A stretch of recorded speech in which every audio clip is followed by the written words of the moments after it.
All right, we'll call this committee of the whole to order.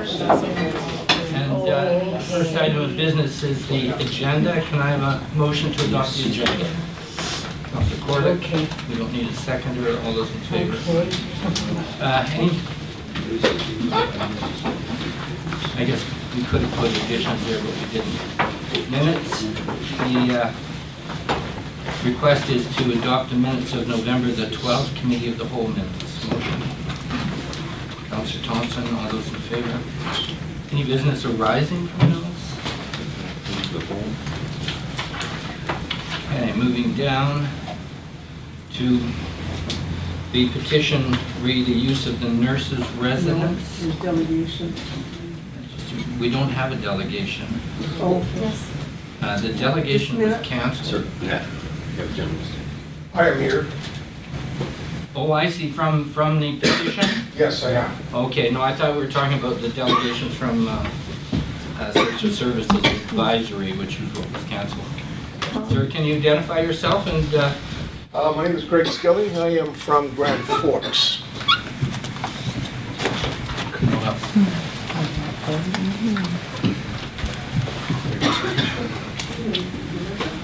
I thought there was a discussion regarding that you had put on the agenda. Oh, we have to change the agenda. Oh, you changed it? I didn't, but it did get changed, and I will add that to the discussion this evening under reports. And Councillor Moslin and I probably have some things to say there Oh, tonight. But no, I won't put it on. No, I'm sorry, I didn't get to remember. Okay. Thank you. Mr. Schilling. Skiller Jones. Sorry, I didn't hear what you said. Are you? You can speak I to did. the... Okay, yes. I would first of all like to thank you for getting me onto this agenda when I submitted it at such a very late point in time.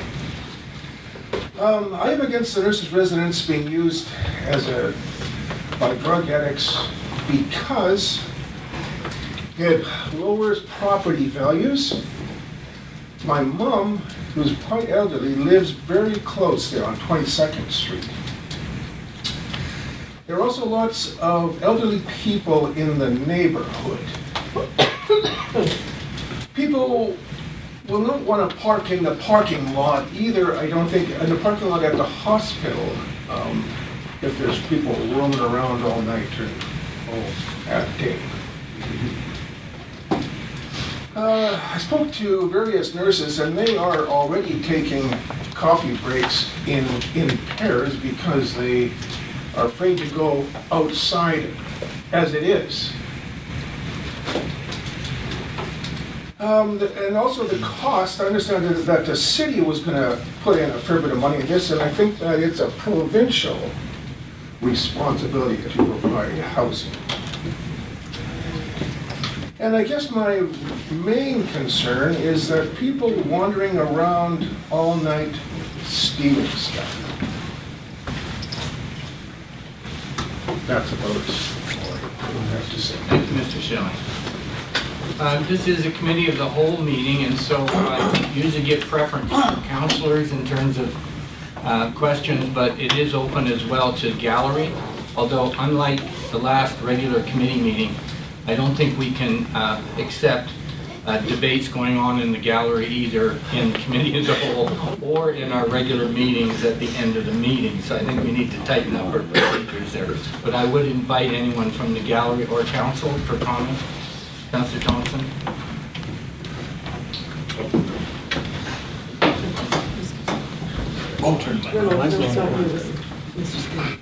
Thank you. Greg, you may or may not be aware that the Grand Forks Social Services Advisory Group was going to make a presentation today with respect to that particular facility. And they have opted not to. So there will not be, I think it's safe to say, any use of that facility as a shelter. So they're going to have to be looking at some other options. But as far as the Social Services Advisory Group is concerned, there's no provider, there's no funding And I had advised it that, in my opinion, the city would not be putting any money into that. So I think it's safe to say that I appreciate your concerns. I know we talked about it. You came to my home, not knowing I was a counselor at the time.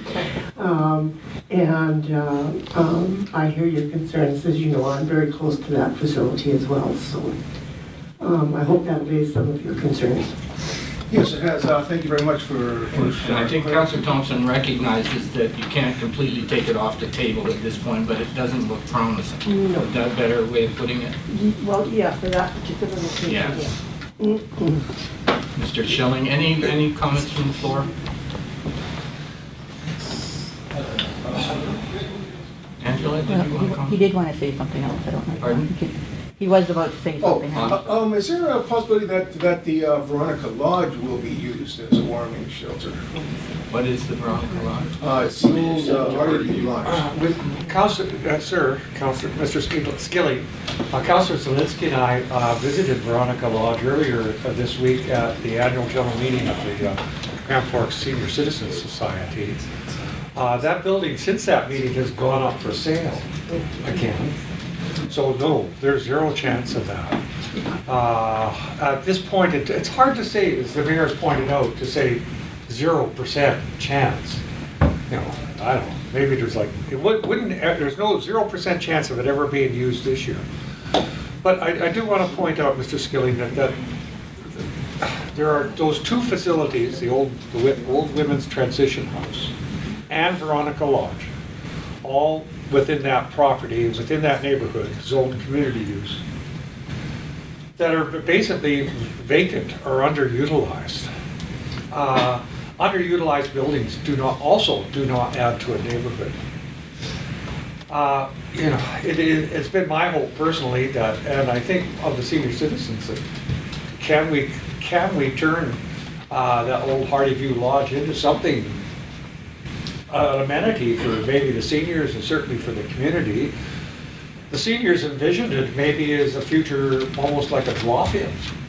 They would have it staffed and open most days so that people could drop in. But neither, at the moment, both those buildings don't seem to be have a definite plan. IHA has given us, and I have to basically say that we got so many mixed messages about that women's transition house from the very beginning, when the local staff said nope, not usable, till later on when we got, well, maybe it's usable, to finally we heard nope, it's not usable. They quoted the weather, they quoted the roofing problem, mold problem, asbestos. IHA has plans to spend about $100,000 in renovations on that building and to eventually turn it into a residence or a temporary residence for staff, i.e. doctors and nurses who are traveling or working from a distance. Again, Councillor, you are aware too that on our tour of the building, we found that there was a very minor roof leak, and in fact, it might not have leaked the last year at all. There was asbestos tiles on the floor in one location, and there was no need for any additional fire alarm if people were awake 24 hours a day. So the resistance to that building is basically organizational resistance rather than a reality. That building can be used and is certainly in a condition where you could justify occupying it. But again, we have no provider, and Mr. Schilling, I ask you, where do you think that sort of service should go, or do you think we should not have one at all? Well, I don't think it should be in a residential area, and I also don't think it should be downtown. I think it should be towards the outskirts of Grand Forks, away from people. I'm from Surrey, and I'm well aware, having lived in Surrey for 35 years, I'm well aware what drug addicts do to a community. Okay, you've seen that kind of problem. Firsthand, for 35 Mr. Johnson years. is holding his hand patiently. Okay, I understand his concerns, and I guess I'd share them too, except for some of them.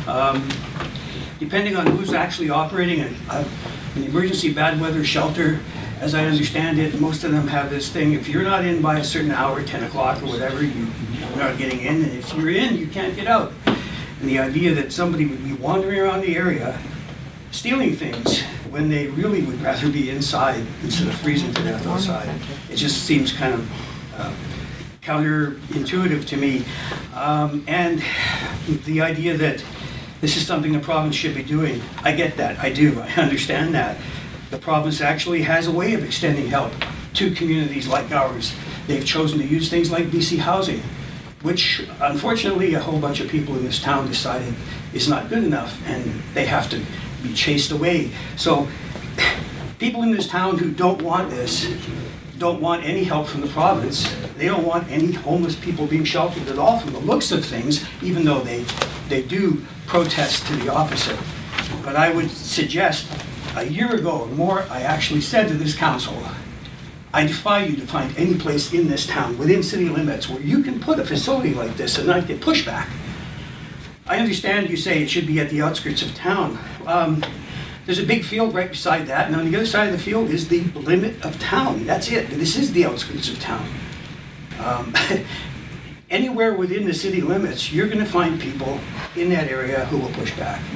And you as a body, city council, it's up to you to actually make the tough decisions as opposed to caving into a pressure from a special interest group who does not like the way things are. I understand they don't like things the way things are, but if no one is able to actually make a decision on where this should go, we won't have one. Well, all these other towns in BC and snow-covered Canada have one. That says a lot for us. It doesn't say a lot for our heart, per se, but it says a lot about us. And I defy you to find any place in town where you won't get pushback. Thank you, Mr. Johnson. And I cut Councillor Moslin off kind of short there. Did you have more to say? I defer to listen to further debate. Ms. Kennedy. Okay. Well, I want to thank you very much. I have not met you. My name is Pamela Kennedy. I'm the one that lived across the street from the Johnson Drive. As Les would say, I've never met this fellow in my life. I've never even talked to him. So, this special interest group, it's not there. I have no problem housing these people, and actually if any of them got hurt, even the one that was scoping out my yard, I would help them. But the thing is that wherever we put this, we have to have rules or something backing it up to make the community safe. The seniors, and it doesn't matter if it's seniors, my age, I'm scared. I come out of my yard doing chores and find people scoping out my camera. Not cool. Anyways, so it all comes down to the rules. You can't have them. And he says that they don't go out in the middle of the night. I got document after document after document of every hour of that night at the warming center, them coming in and out with the crime carts. And you bet you believe I will fight for everyone in this town to keep them safe. But I will also, if these guys fall ill, I'll be the first one putting first aid onto them. So you can't say I'm a hater and that it's a special interest group, Les. Because I've never met this fellow before. I think we need to keep it so that you're talking to the chair. Thank you, Pam. Okay, and further comment? Angela? Sorry. It is true that there are many neighborhoods that people are going to say something in opposition to having a shelter. The fact is, it is winter time and it is cold out there, and as much as everyone says that we care, we're not showing it in our actions. And right now there are people that are living outside and they're left with a choice that many people actually seem to be quite fine with, is that they are either to leave Grand Forks or that they are supposed to be taken in by other community members. And if other community members do so, that yes, we're all very thankful for them, but a lot of the ones that are most likely the same ones that people are speaking against who were taking care of them before. Are the most difficult to house. Well, and the same community members that were saying, oh, thank you for taking them in, or those kind of things, are the same ones that would most likely be caring for them in a shelter if a shelter was there. They're the same people that are already volunteering to help many of the people in town that already need help. Only now, without any shelter whatsoever, they'll be faced to do it on their own without any support from the province or otherwise. And I don't think that's fair, and I don't think that that is making a safe community for anyone. And I don't think that people, because some might be feeling kind of victorious in a sense too, that there isn't a shelter. That, kind of like, yeah, we made our point, people are taking actions to make sure that this isn't in place. But when you do that, you're also opening yourselves up to a whole lot of other things that, are curbed or at least maintained or lessened by having a facility operating.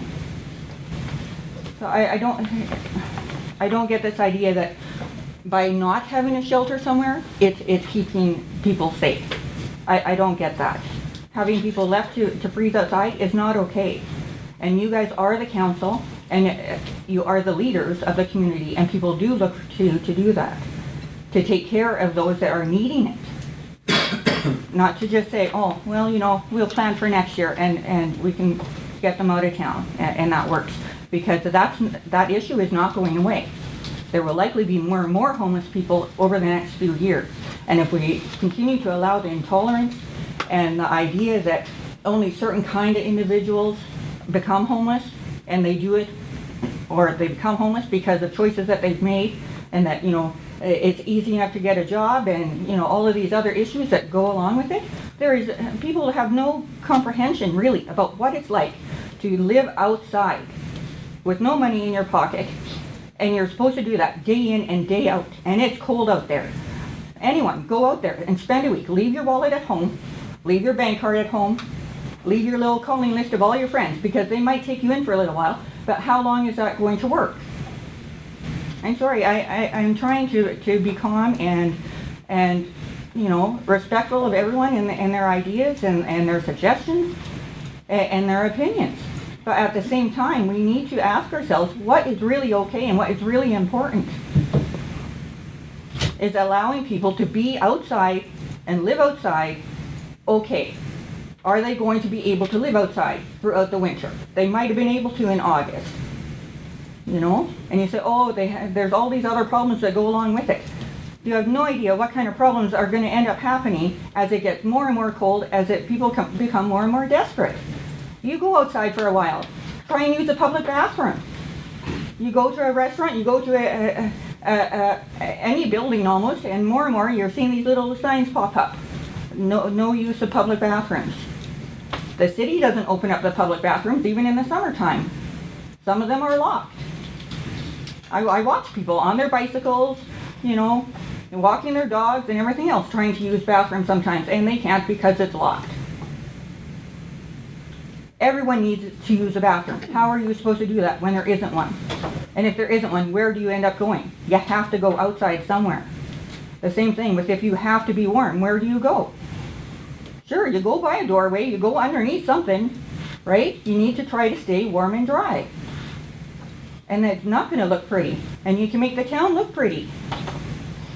But if we're not being genuine and caring and things, that's not going to attract anyone. You really want to live in a town where we say, yeah, it's okay. Yeah, just deal with it. It's not our problem, because it is. Our problem is the idea that it should just be someone else's. Sorry, I should probably just be done. Ms. Palmer. I sit on the Grand Forks Association group, and we've been trying extremely hard. Our problems are this. There is not an NPO within this city that's interested in taking this on. And the only one that might be coerced into it, nobody wants. For the people at home, what's an NPO? A nonprofit organization. Thank you, Les, for bringing that up. The thing that we also need to take into account that Nelson, which has a population of over 10,000 people, has 17 30-day beds and 5 transitional or extra beds. And believe it or not, Grand Forks falls into their catchment.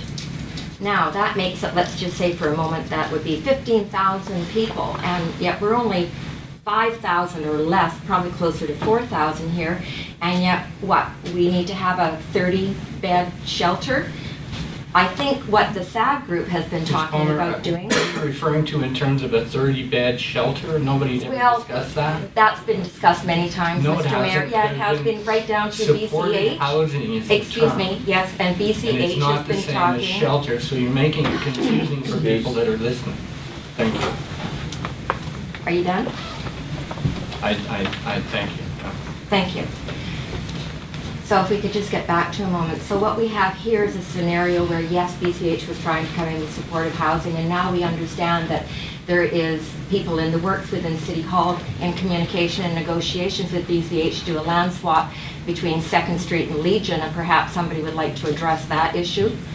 And it's a surprise to us too. This matter was being dealt with confidentially with a group, and apparently that information has leaked out, and council has not discussed this at all. I only heard about it on the weekend, as did most of council.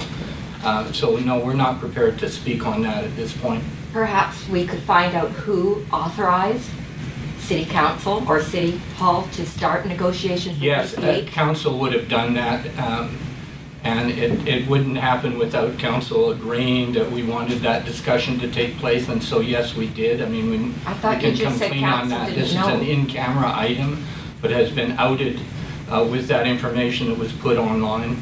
But in fact, who authorized that? Was it council? Ourselves authorized it. Nodding heads? Yes. Not very many nodding heads. Well, can you clarify? This came to us from our staff who asked, do you want us to look at this situation, council? Council Moslin? A couple comments first, your Mayor, and thank you. I tried to get to your question in a second. First, I want to respond to what Angela said. You know what, the primary motivation for having a shelter, especially an emergency winter shelter, is safety. It's security. It's security for the people in the shelter, and it's security for the town. Ask Service BC what's happening to them. They're inundated by people having to use their bathroom. I'm bathing in the bathroom. Ask the library. I was absent for that, the librarian's address to council, November 15th. Courageous. Yes. Wonderful. Thank you. But the sad truth is, the library becomes a repository for people who are trying to keep warm. We have a winter shelter, an extreme winter shelter, for security, for safety. It's not about the people, just about the people inside the shelter. It's also about the whole entire community, their security and their safety. Please, I'm not doing it just for most people. Now, to address the point, council, many things come to council in camera. But council cannot then go report what comes to them in camera to a public meeting. That's just not what it's worth. Council has been entrusted to deal with these issues in camera. We are accountable. Eventually it comes out of camera, and eventually we are accountable. In fact, we are the ones who are accountable. We're the ones who, that's how democracy works. We get elected or not, right? We're accountable. When you know, to comment, I don't want to go too far in camera, but really, you know, there are other possibilities out there. Staff brings us possibilities all the time. Some are more serious than others. We try to, Moslin, you know, that's what. can I ask you to clarify the fact that it wasn't a conspiracy? I mean, that's the kind of thing out there. You know, that's so it wasn't a damaging. conspiracy, but we were just, you know, what? Is it possible?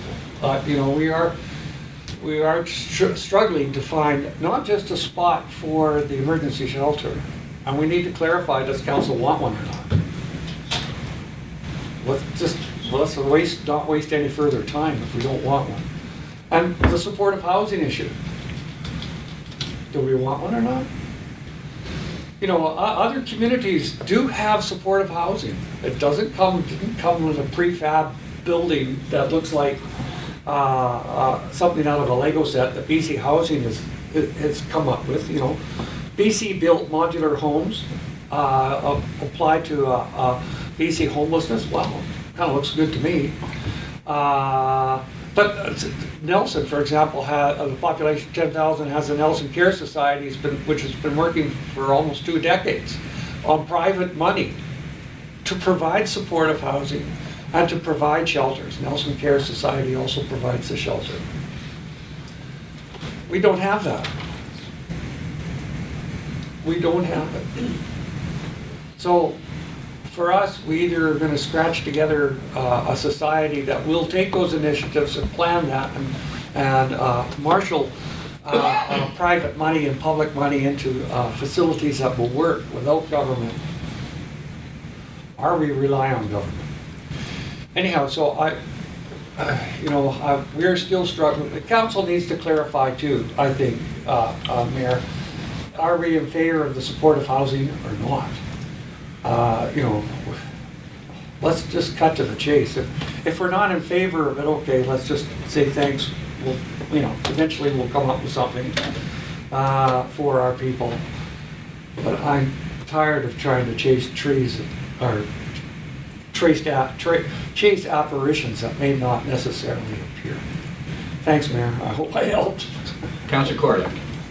Going back to the emergency housing situation, the example of Castlegar has been brought up a lot, and again, Nelson, but they are not publicly funded. They're funded by private associations and helped out by churches and whatnot. Puts it in a totally different category than us going and having BC Housing doing something.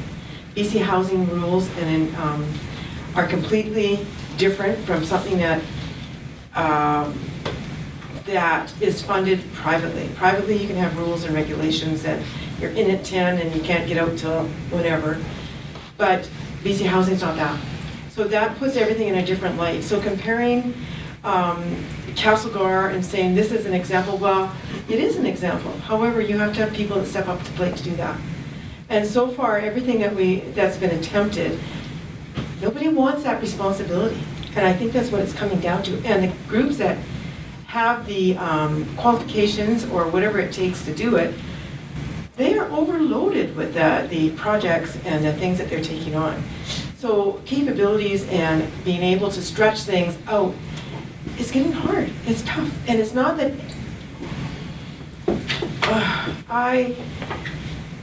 when it was suggested that we bill at some of these people or take them into our homes, I'm not going to do that. That is my private space as well as anybody else's, and I think that's that's a decision you have to come to.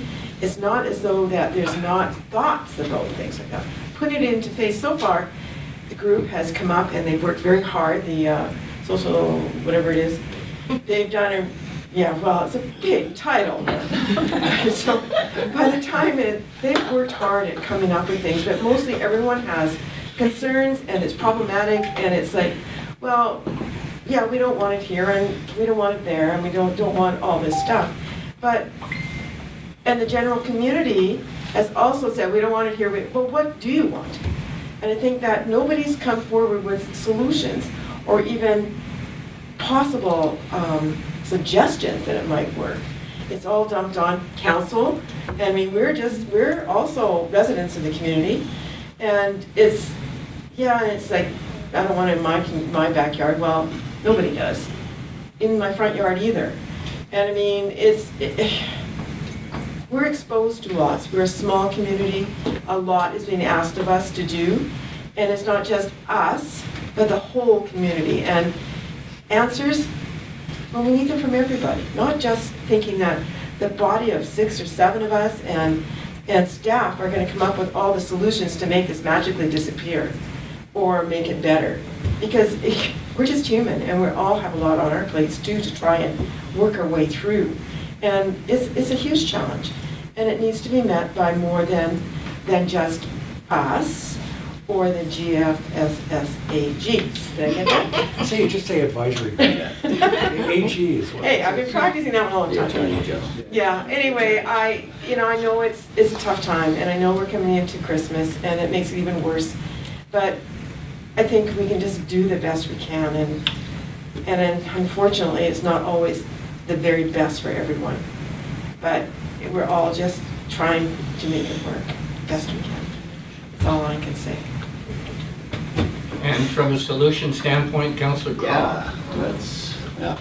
Doesn't work. Anyways, to answer Ms. Palmer's question, because there's been talk about it in camera and there's information that comes from in camera, and we receive a lot of proposals, a lot of information in camera that has to do with land, legal, labor, that type of thing.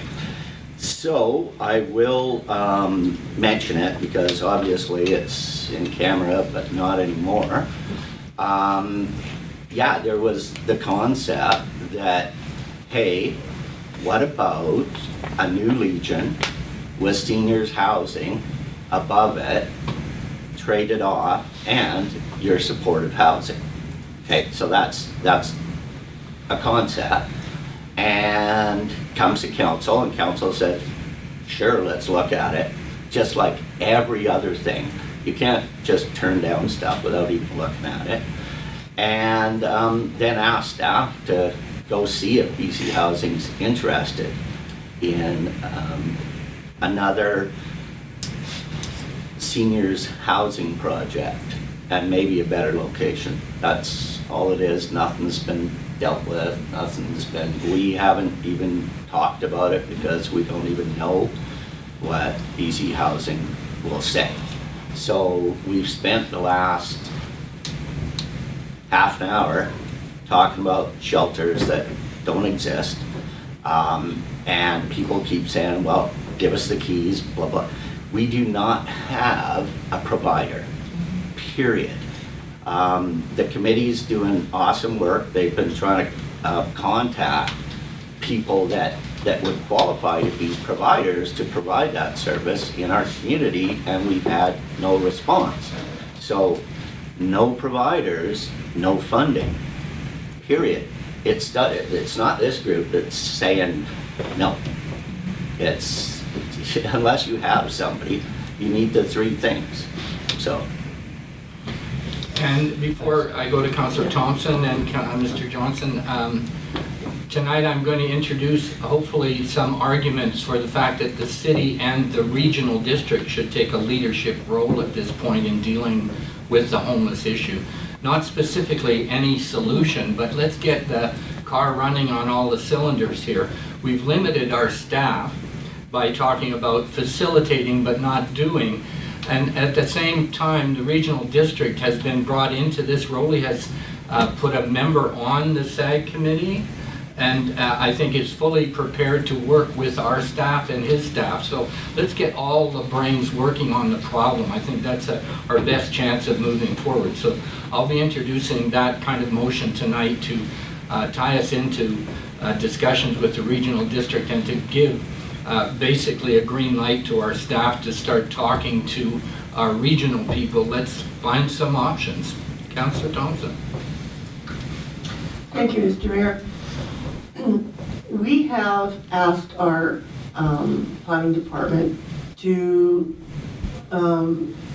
look at properties within the city that could potentially be used for supportive housing and other things as well. There was a high-level exploratory discussion that happened with the Legion, as I am given to understand, to see if there would be any interest. I mean, no promises made, no discussions, no anything other than very high-level exploratory inquiry. And it appears that that was taken to the library board, and somehow I don't believe any member of council discussed this To the particular... Legion Board, you said library. Yes. Oh, I meant to the Legion Board, not to the library board, sorry. At any rate,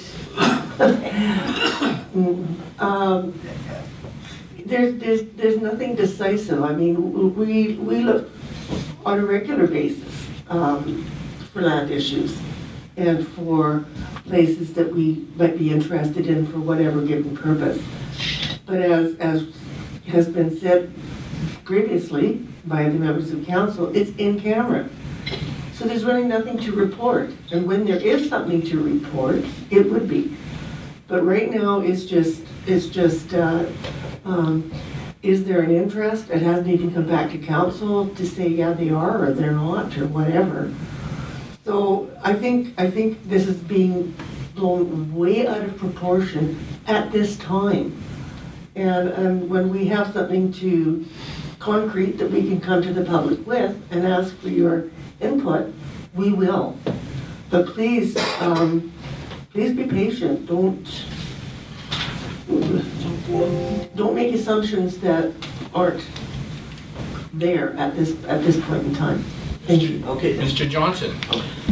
Okay, I am curious, because this is the first time I've actually heard of something like this happen, in my presence anyway. So this came before council, was it for an in-camera meeting, how long ago? Months. A month ago. So, a month ago, okay. So, in that month, it sprung a leak somewhere. So, I would just suggest to the CAO, I'm not pointing fingers at anybody here for leaking, but maybe the CAO could have a little refresher reminder update to all councilors and maybe the members of the Legion Board about the proprietary of information, the secret information in an in-camera meeting being kept secret. That's all. Because I think that some people seem to think that there is nothing serious about letting that information out, and they should be dissuaded from that opinion. No, I'm assuming in discussions it was made very clear that this was being dealt with in camera, so, you know, you could make it more clear, but people are still gonna break that rule. We don't have total control over people who are not elected officials. I understand. Or staff. I think we can deal with staff and elected officials, but when we're dealing with volunteers and other groups, we're at their mercy to follow our requests. And we had Councillor Zielinski and then Councillor Croft. Thank you, Mr. Mayor. This is my observation, and I'm only going to mention it because I'm thinking it's an overall observation, but correct me if I'm wrong. At the end of the day, this community does not trust City Hall. It's when seeing someone in front of a nurse's residence causes this much of an uproar of the community, we're in trouble. And the only reason is, and I'm going to paraphrase if I was a taxpayer in the city, City Hall keeps doing things to us without our knowledge. Whether it's a 2nd Street development, whether it's the 70th Street support housing, water meters, yeah, you name it. There's a lack of trust in this community that is hampering us as a council, as a City Hall, from actually brainstorming good ideas. Because just one topic come up and the whole community says, well, what are these guys going to do to us next? So just, I guess, public, staff, council, we've got to build this trust, and building that trust, I think, is through observations. We've got to show that we deserve that trust. So my observation only, but and I concur. I think that at this point in time, in dealing with some of that, we're looking at a model of over-communication. Better too much than too little. So I take my hat off to that as one of our targets in terms of communications. And Councillor Croft. Yeah, I'll keep this short and hopefully wrap up this part so that the delegations that are waiting to yes, report. They are patiently. Yeah, it goes a long way with trust. Whether at the end of the day, I think we need a shelter, or we want a shelter, or we have to have a shelter, it's a decision that you make after you have all of the information. I would never say, no, let's not look at it. So when something like that comes up with the concept of New Legion and stuff like that, then of course I want to look at it, whether I'm in favor of supportive housing or not. That's my job. And then at the end of the day, when it comes to a vote, that's when we do our job. But it's true that the average person out there, average taxpayer, has that belief that we're trying to pull stuff over on them or anything. It's just another opportunity, just like if Tim Hortons walked in the door again. Or stayed in the revolving door, whatever, whether I like it, or I want it, or I think it's good for the community. No, not until it actually hits the table and the facts are there that we make decisions. So in-camera gets a bad rap, but that's the way it has to be. And it's good to look at both sides of everything, so. Okay, nice wrap up. Angela, very quick. Yeah, I will try to be quick. I do want to say, and it is solution-based, and we do need to realize that there are a number of people that are homeless in town, and it's not that far off with saying the 30 beds in actuality, because we were presented at the advisory group, we were presented with a list of 55 people, and they range in age up into the 70s. Okay, so a chunk of that would be those that do have RVs, but the RVs are not that much help if they have no electricity. You also have said that you wouldn't say no to anything in particular, or that there isn't a nonprofit organization. There is the location up at Donaldson, although I know it's not favorable to most people, and council included, but there is that building that may be available. There are large buildings downtown that are empty, which yes, the DBA would not like to see used for such purposes, but they are there. We do have a couple of parking lots where perhaps electricity could be used for the RVs and help at least that portion, while a smaller area be used for those that need to be indoors other than a heated RV. Okay, so there are those ideas, and there are other places, but I need to ask you, if it were other circumstances, if both of the highways were closed, if there was an ice storm, if there was, a fire in an apartment building, if there was an industrial accident or some kind of medical emergency where there was a number of people that needed somewhere to be, where and what would you guys do then? If the gas lines were gone for, a block or two, if the electricity was down for a good portion of, of people, what would you do then? What would be available then? Okay, Angela, thank you very much, and I am going to wrap this up because we do have a full agenda. I want to say that at this point in time, no, Ann, I am wrapping it up, thank you. Yeah, but you allowed somebody else to have a second go. That's right, I did, because I'm the mayor and I have that power. That's interesting, isn't it, how you pick your people? So, they're also not discussing. Of my immediate impact, I think that the RCMP are certainly struggling with what they do in an emergency situation right now, and I know that we're already seeing people going to the emergency board. So responding to our planning, I'm hoping that if we can move forward, taking more of an initiative with the regional district, that we can put an emergency weather plan into place. Even if it's temporary, I know it's going to take a while to do a full-blown one, but I think there are some things that we could do as a contingent move here. So we're not neglecting planning for the immediate crisis of weather that could drop in this community to -40 overnight.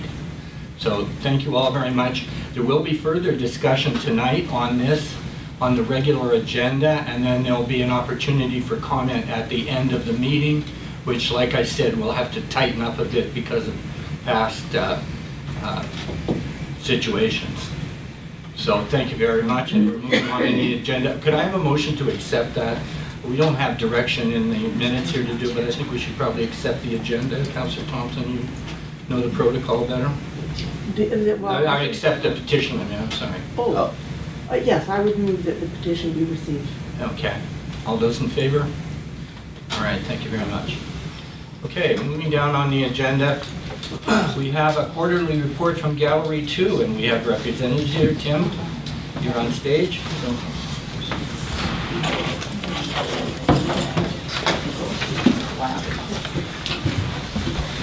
right? Strong man with you? Yes, I brought Gary for I'm the backup. muscle. Well, that's quite a heavy item for us to follow. So thank you, Council and Mayor, for accepting our worthy report. My name is Tim Van Wyk. I'm Director Curator at Gallery 2, and with me is Gary Babin, our Treasurer. Welcome. So, in following with our other quarterly reports, I'd like to give a little summary of what was quite a successful fall. I don't know how many of you saw our fall exhibitions, but we had great representation from the schools. We had 12 school groups come through and lots of return visitations. Some of the exhibitions really pushed the boundaries in terms of what people might consider to be art and to be an exhibition, and I think minds were changed and boundaries were expanded. We also looked at, through our next Stories exhibition, issues around reconciliation and expanding that conversation. As this was going on, we were approached by the Boundary music educators to offer opportunities for youth in the community to present their work, be it music or theater or I don't think we had any dance, but visual arts as well. So we started the Is Art Youth Presentation Series. The inaugural one was in October, and then we just had one last weekend. Apologies on the timing on this presentation. Some of the note things that have already happened. I wrote it before I went away and just got back to town last night. But we had a great presentation in October and again last weekend, and it's a really nice opportunity for youth in the community to up their chops and have an opportunity to present to the public. It's a fairly forgiving public, but nevertheless presenting in front of 30 or 40 people is a skill that is learned, not automatically acquired. And the next presentation will align with the Family Day long weekend of February. So and then the culmination will be at the Boundary Showcase in April. So we're really looking towards building this as part of our regular programming series, and we've had great collaboration with Tracy and the Boundary music educators. And then I'm also pleased to report after a delayed reporting from BC Gaming, we were successful in applying for capital grants again this year. So you'll recall last year we got an extra almost $20,000 to do the feature lighting on the building. So this year we did leverage funding from the Phoenix Foundation and Credit Union to apply for some upgrades to our lobby and mezzanine, and we heard that we were successful. So the initial plan was to do this work in January, but we'll be pushing that back a bit. But it's great to have that provincial recognition that these kinds of facilities need attention and need updates. So moving forward, and the biggest part of this presentation is around the Civic Arts Grant. As you may know, the Boundary District Arts Council disbanded in the summer. And one of the key things that BDAC did was administer arts and culture grants on behalf of the city. So as part of this, we were asked on behalf of the city to administer this funding. And we launched this fall the inaugural Civic Arts Grant with a call for submissions. I'm really pleased with the response. We had over $13,000 in requests from 15 different applicants. And then the grants were then reviewed by a jury. So Erica Dumais, who is a director and vice chair in the Grand Forks Art Gallery Society, Carrie Gollitz, who's the library director, as well as a director with the Grand Forks Art Gallery, and Jensen Edwards as the guest jurist. So we had a really interesting, engaging conversation around the applications. We only had about a third of that money to give out, so some decisions had to be made. And I'm happy to announce the successful projects. So the Boundary Fiber artists were successful. They're doing a Four Corners workshop, which will be open to community members. The Boundary Historical Society asked for funding to launch phase 2 of their next Doukhobor Reconciliation Project. I'm not sure if you've heard about this, but phase 1 was nominated for an award at the BC Museums Association. And it's really great for us to play a part in encouraging this work around both community engagement but also reconciliation. These are really important provincial topics, and it's great to see us addressing them on a really local, regional level. The Grand Forks Choral Society is bringing in a workshop coordinator, and one of the pieces of the conversation around the grants is whether it's worthwhile bringing in somebody from outside the community for these things. And the conversation centered around, it's really the opportunity here is about building capacity in the community through bringing in outside influences and outside information. So this will, it's a 2-day workshop. It will impact the Choral Society and their members going forward and expose them to outside influences. Luminosity is offering an LED fire spinning workshop in the summer, and I was really pleased to see that they're offering it as a zero waste project as well. And then Blue Pearl, which is a music collective, was one of the individual projects, the only individual project that we funded, and they're putting together a CD of music by various Grand Forks musicians.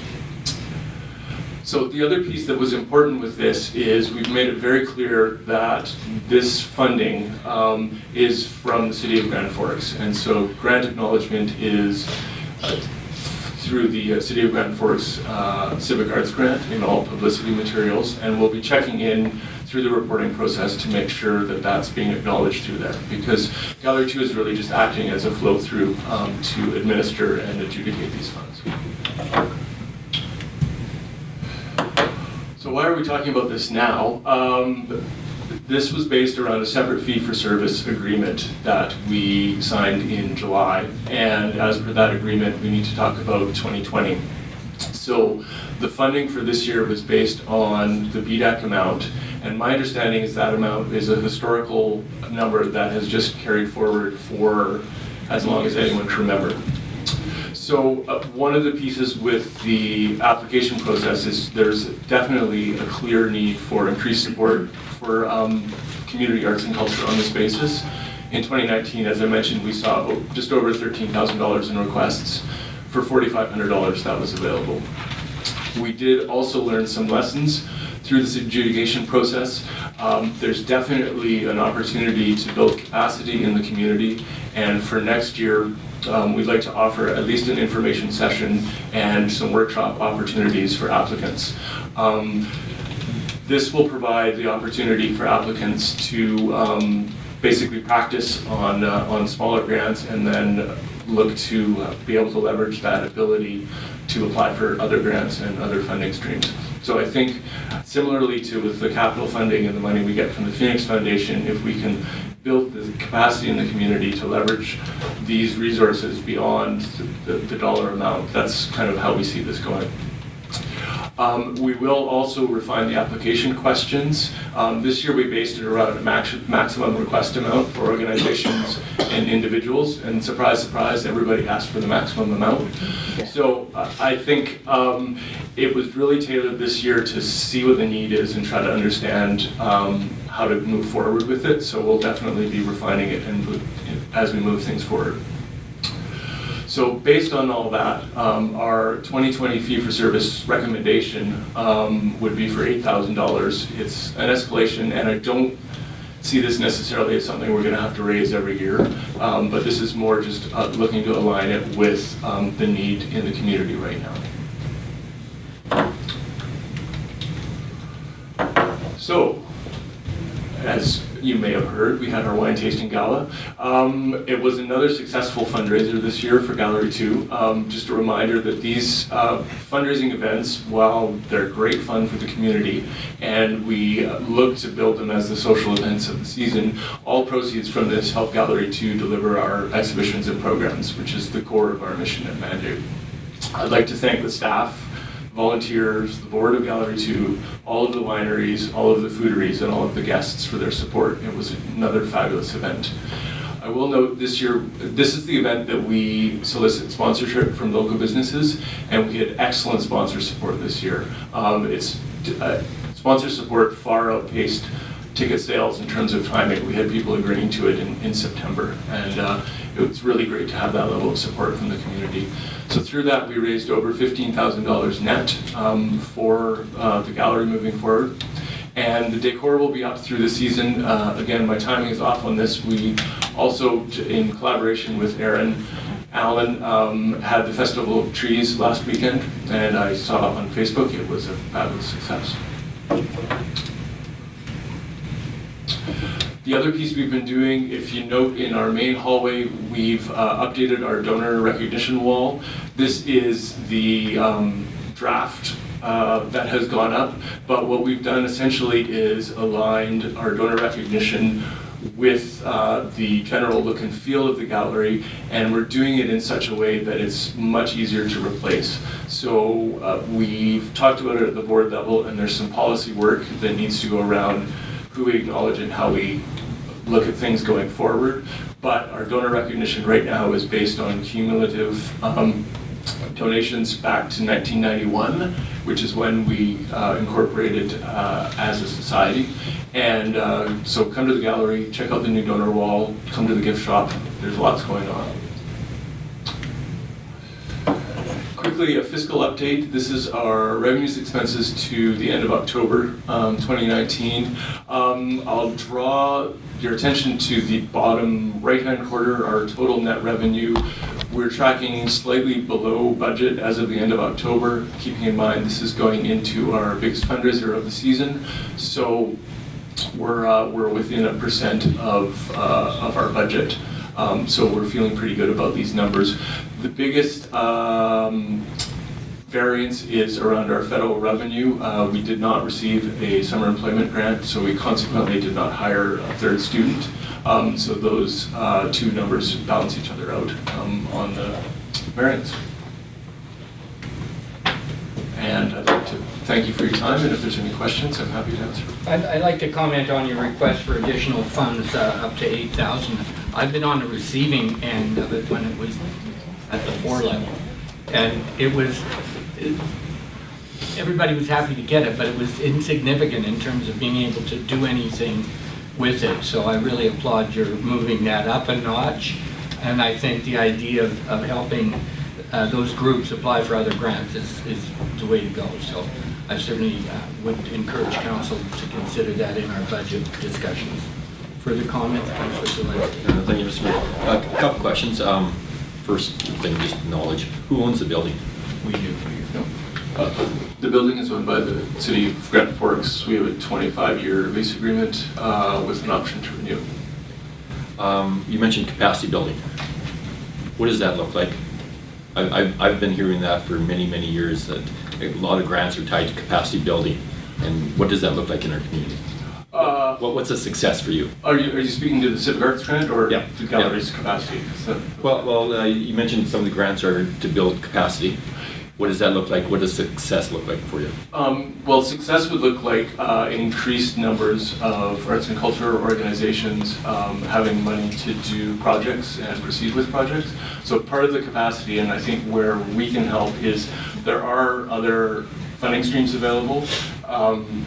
And many of the smaller organizations, part of building capacity is basically practice writing grant applications and feedback on how to present yourself, how to present your organization, and those kinds of things. Okay, and I guess on that line of capacity, like I said, a lot of communities go through that, but when we can't find anybody to run our Boundary Museum, we need more help from the arts community to pitch in on that. Well, I won't speak to the museum, but what I can say is that these, and the reference specifically to capacity in the civic arts grants is, and the mayor's referred to this, it's relatively a very small amount of money that we're giving out.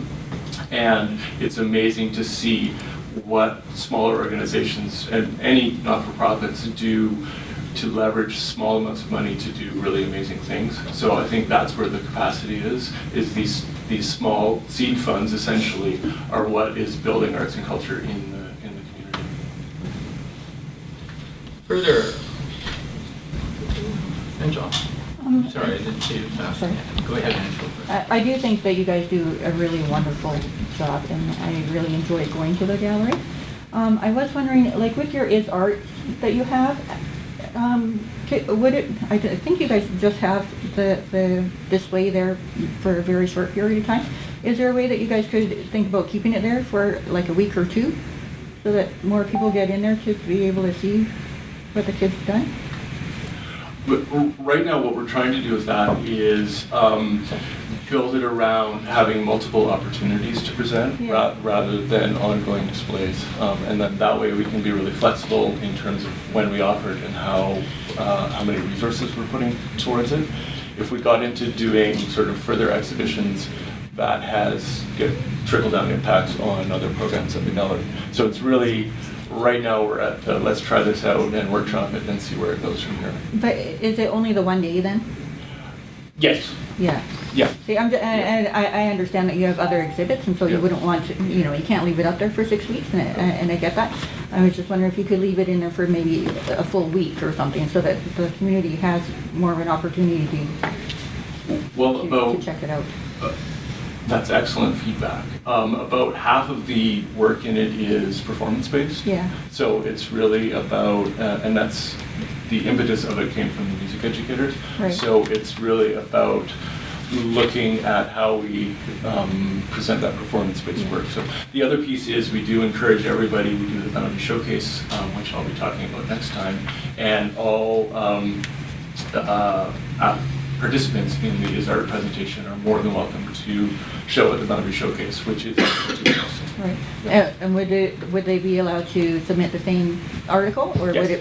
would it count? Okay. All right, Councillor Corlett. Quickly, congratulations on a good year. All the things that I attended were well attended, and they're always fun and interesting, so well done.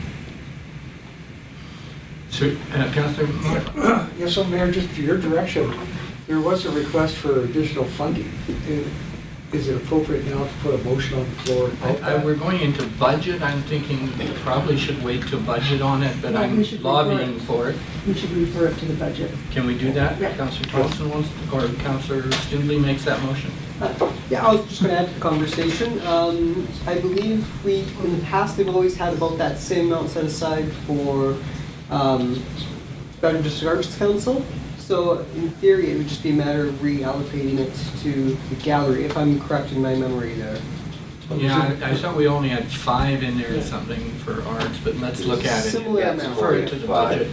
Yes, It but was there, 4,500 match. Daniel, there we go. Yeah, it's $4,500 that the city puts into this. So this year I've asked Tim for help when the Boundary District Arts Council folded, more or less. I wanted to ensure that that funding gets out there To those small groups. to the individual groups, and Tim took on that challenge for us and founded a program that seems to work. So he's basically asking to up it next year to $8,000 versus the $4,500. It's seeding a worthwhile cause here in terms of stimulating those small groups and participation.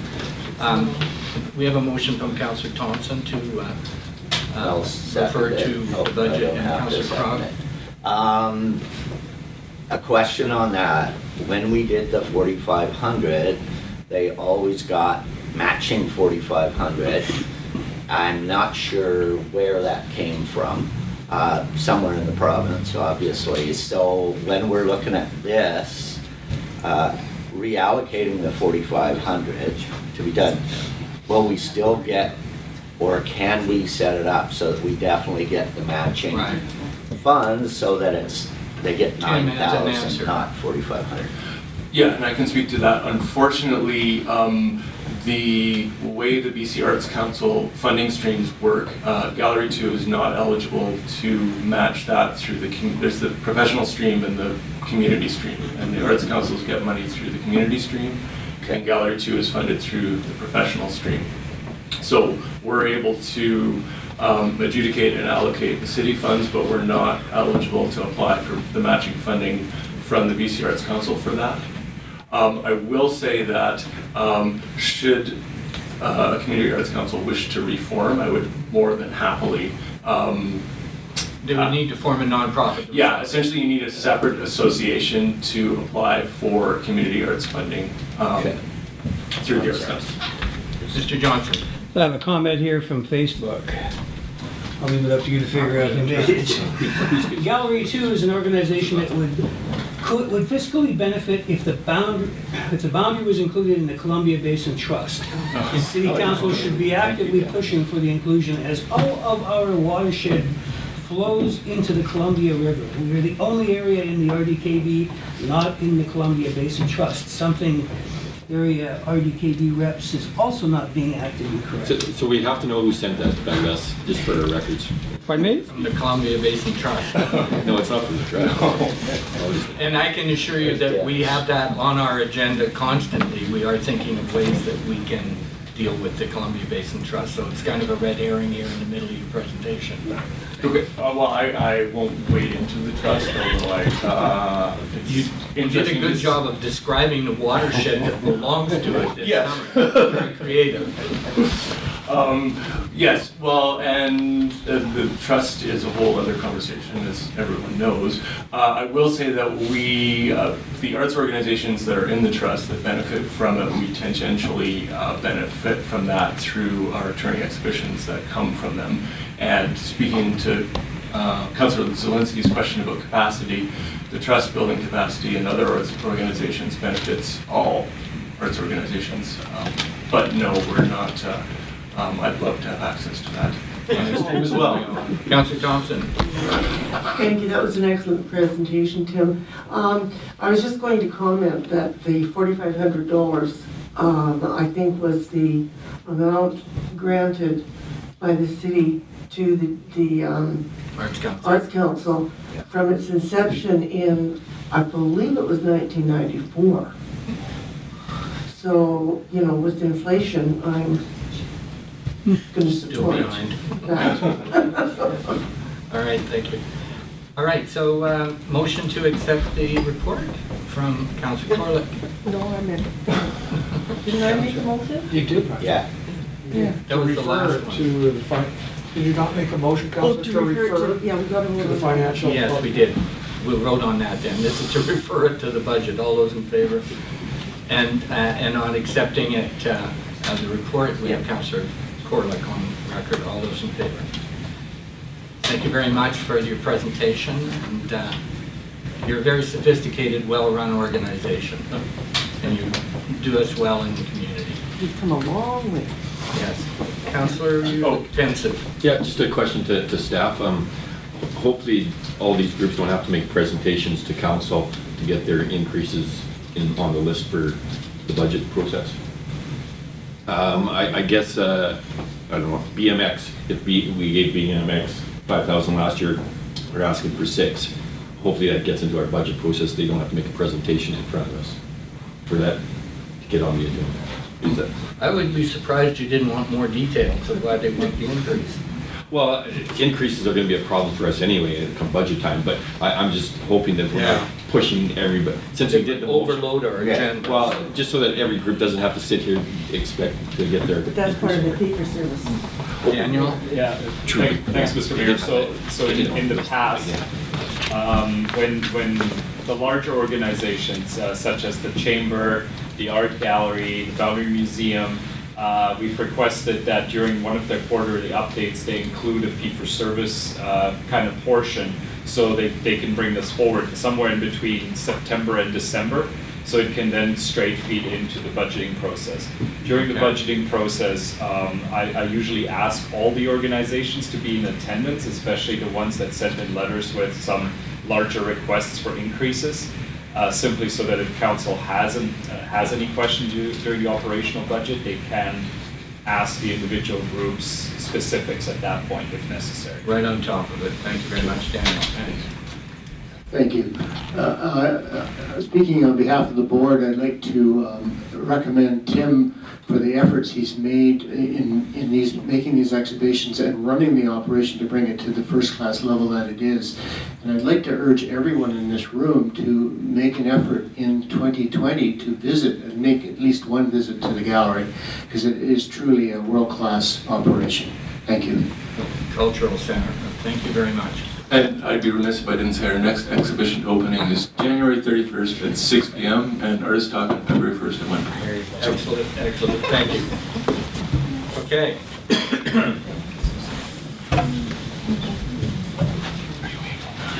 I've been away all week. Next up, we have the gallery. Next up, we have the museum. Thanks for seeing that. And the quarterly report. Just hard to follow those flamboyant arts people, isn't it? Yes. I would like to introduce April. Hello, April. She's our new manager at the museum. She started in September, and she's done a fantastic job so far. She's starting to put us back to where we're supposed to be, so it's a great honor to have her.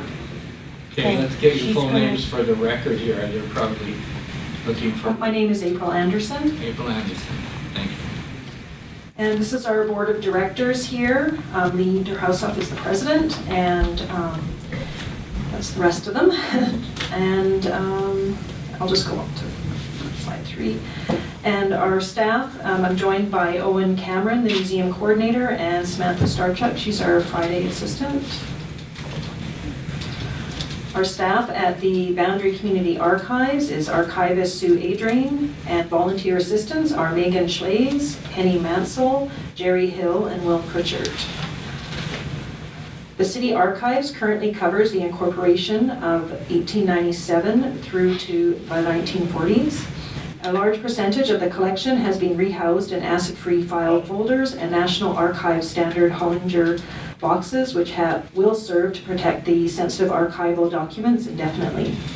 A series listing has been established with the file listing next to be done on the agenda.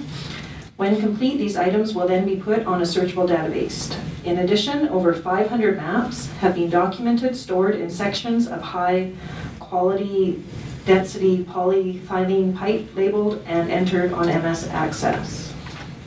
Our archives has been professionally monitored by the Archives Association of BC with archivist consultant Linda Willis and with the Education Advisor Coordinator Lisa Grant. Sue Adrain is our professional archivist, and her lead assistant Megan Schlaze, who is previously from the City of Vancouver Archives, and she has a master's degree in archival studies. The City of Grand Forks now has its own area dedicated to archival records, and we are happy to report to the city that we are ready to accept another 40 years of records. This will bring the City of Grand Forks archival records up to the end of the 1970s.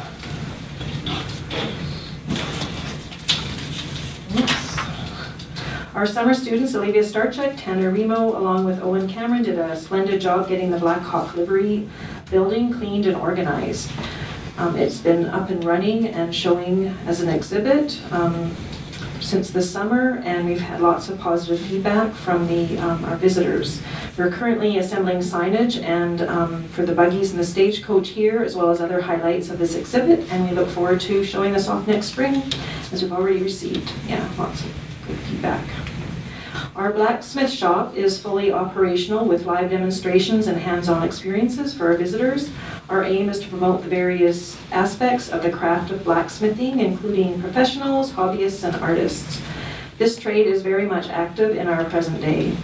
Demonstrations took place throughout the summer and fall, including a conference hosted by Bob McTavish and the Kootenai Blacksmith Association in September.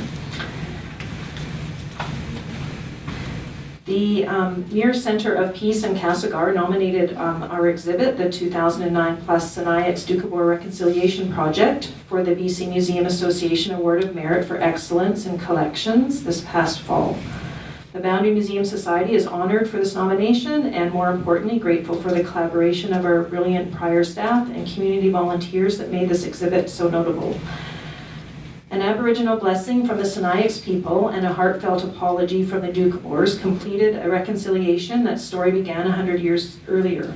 This interactive living memory exhibit explores the impact of this 2009 meeting, the history, memories, and the unveiling of the stone plaque in brilliant BC. Our past employee, Joan Hart, accomplished remarkable work coordinating this project, researching, writing, and bringing her connections within the Aboriginal community together. Past manager, Shannon Perfili, was the backbone of the project, caring for the administrative responsibilities, including assisting Joan with the BC Lottery's multicultural grant application. Head of road trips and photography of the stone plaque that is part of the exhibit. Bronwyn Bird was our gifted video editor who managed to edit down many hours of recordings to highlight the recorded memories and gatherings. Our student assistants at the time, Kalina Tubret, Vanessa Pavan, also helped take care of the details surrounding the events. The Boundary Museum Society's very own director, Joe Tatangelo, volunteered for the voiceover elements in the videos. Technical support to help create a solid interactive platform was provided by Les Johnson, our avid volunteer tech and history supporter. Doukhobor history is the #1 draw to the Boundary Museum and Interpretive Center. We have such gratitude to the USCC for leasing us this rich heritage site of the Fructova School, where we house our exhibits and many artifacts of our local Doukhobor history. The Doukhobor exhibit is really a fun part, such a fun part of the guided tours. The Doukhobor Heritage Flour Mill is another heritage site that we are caretakers of. This past summer, unfortunately, we were not able to have it open to the public, and as well as the Welcome Center due to mechanical issues. Our building project comes next. That's the back end of the 60 by 40 building. This 60 by 40 building is largely funded by the Regional District of Kootenay Boundary, Area D, Grass Tax Grant. This project has reached 90% completion. We are wired, insulated, and the last step of mudding the drywall is happening this week. Sam Semenoff has been responsible for coordinating the contractors and negotiating deals with local suppliers. Sam and Bob McTavish are responsible for moving over 100 bales of insulation provided by Roxol, as well as building the perimeter pony wall.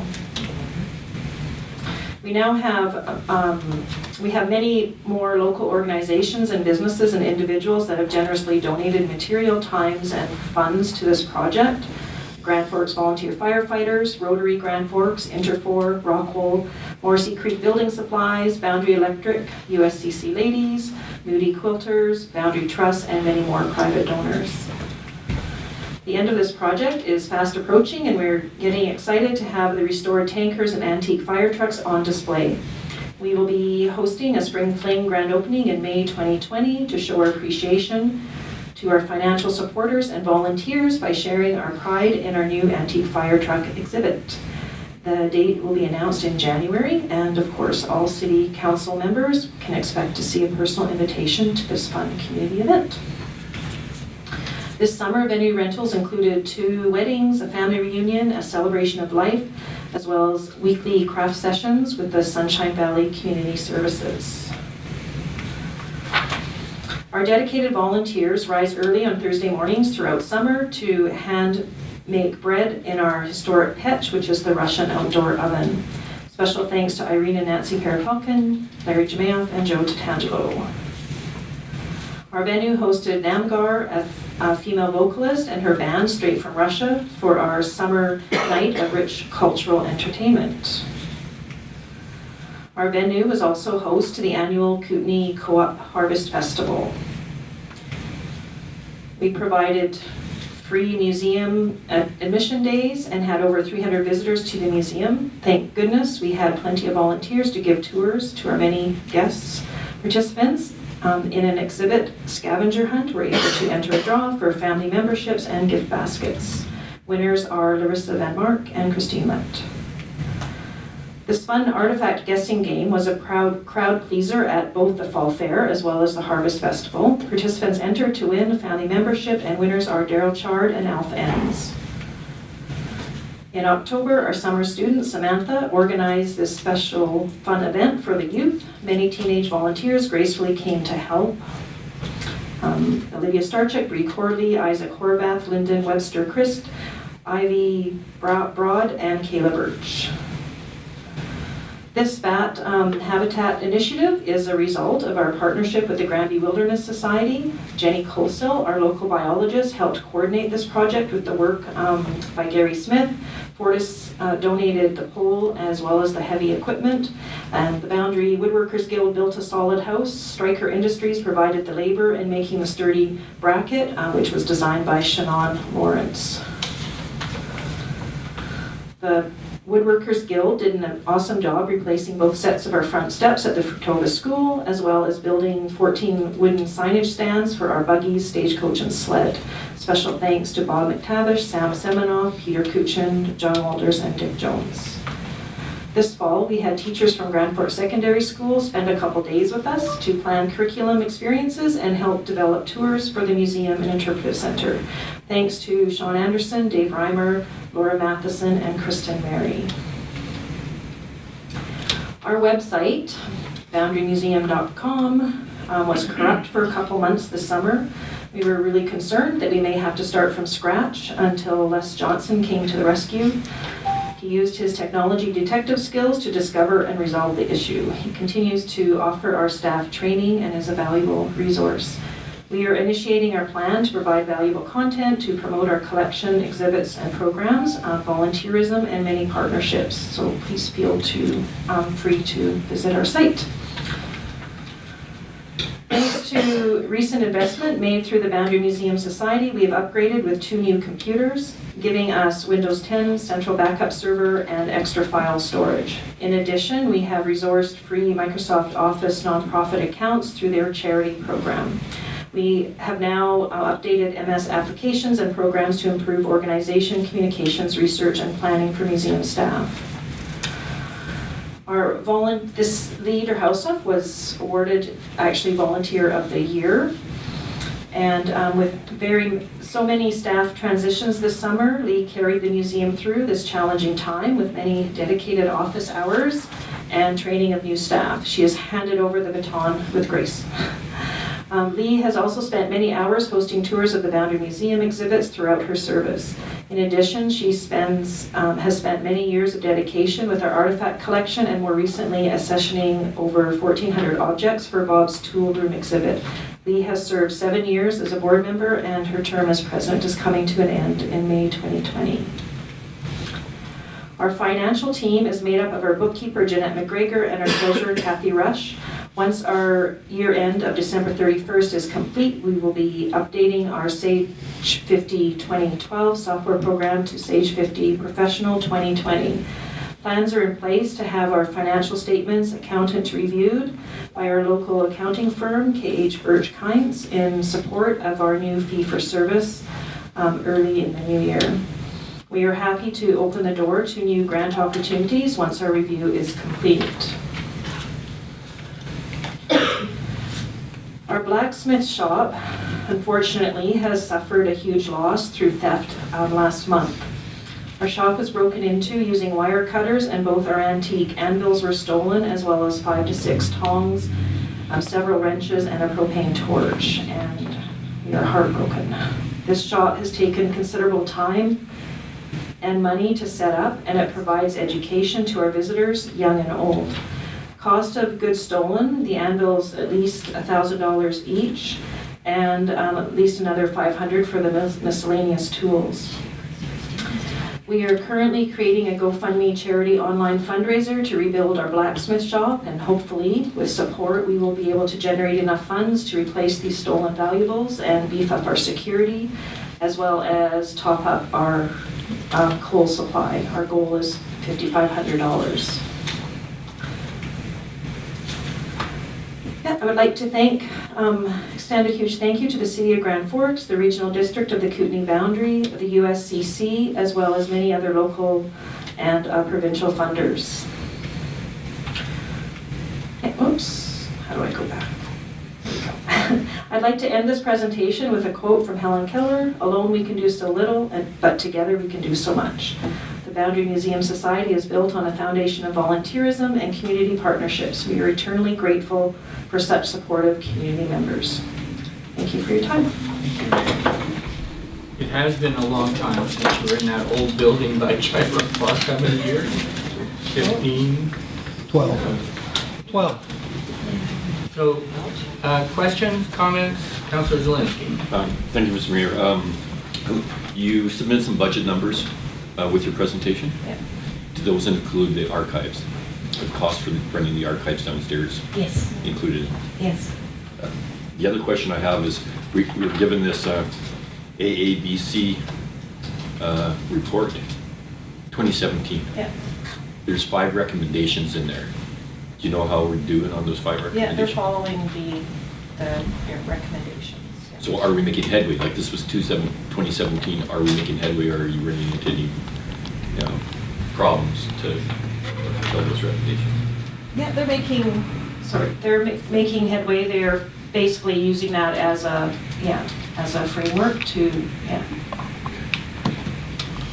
Okay, thank you. Further comments? Councillor Corlett? Yes, quickly, congratulations, Lee. I know how much time and effort you've put into always, but particularly in the past several months. And welcome aboard, April. Thank you. It's a pleasure having you. A motion to accept the report. Councillor Thompson. All those in favor? Okay, thank you very much. Good report. Exciting number of people. I'm always amazed at your relationship to the Woodworkers Guild. I don't know how you get them to do that stuff, but they do a lot of work We for couldn't you. do it without them. Yeah. And I think that particular setup is supported by the regional district as well, so. All right. Thank you, Council, and we're moving down to regional topics for discussion. I was kind of hoping Rolly would be here, and he has called me, but I haven't connected with his number, so I'm not sure he'll be here. Maybe he'll be here tonight, I'm not sure. On the regional district table, Councillor Corlick actually attended on my behalf, and I wonder if I could open to her to make any comments or questions. Wow. Transportation. Yeah, that's why I have reports today. Right, but we're at that point where we can discuss it openly with the public. I mean, I expect a report tonight. Okay. Well, thank you for the opportunity to go to the regional district meetings with both RDKB and the BCDC. Wow, a lot of things to learn and to know that, we're not alone in our community. We think sometimes we're just standing there out there, but we're not.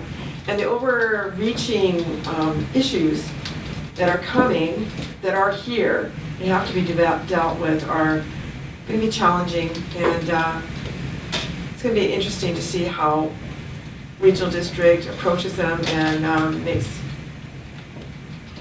finds the solutions.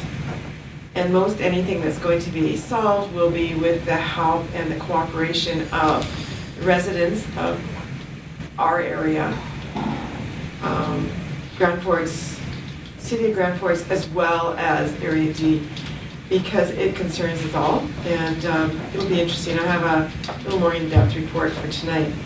And honestly, I had to condense it because it was huge. There's so much stuff that's on the table. So Mayor Taylor was away, 2 weeks? 2 weeks.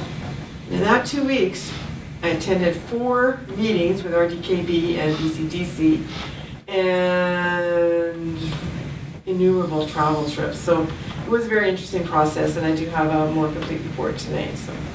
And I appreciate Councillor Corlick being in that role now. I feel much more comfortable about being away when my mental health breaks down, which is periodic. Okay. Moving down, do people want a 10-minute recess here before this presentation on our financial plan? Or is this go ahead group? Nod your heads. Go for it. Go for it? Okay, so we're just going to continue. Yes. Yes, Gloria Cook.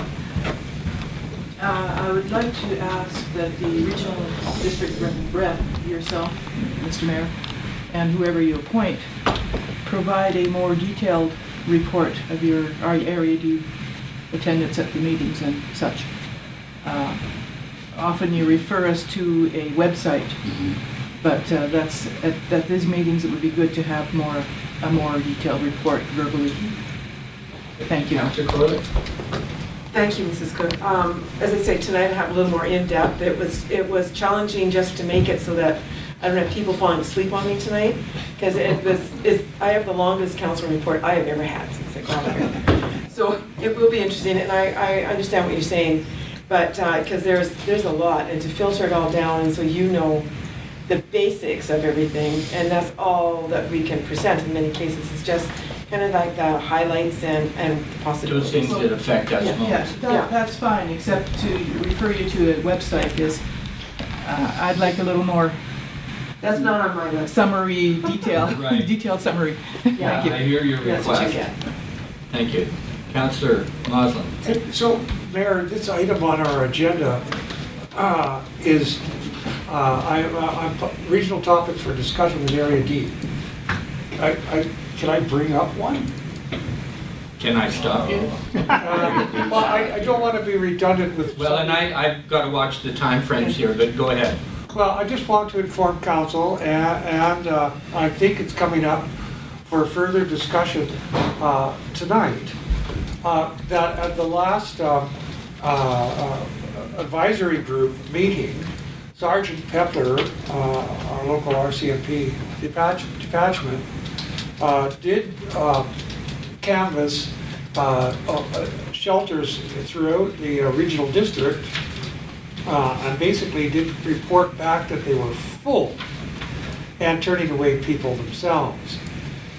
There was also discussion that the extreme weather response plan, Yeah. which had been basically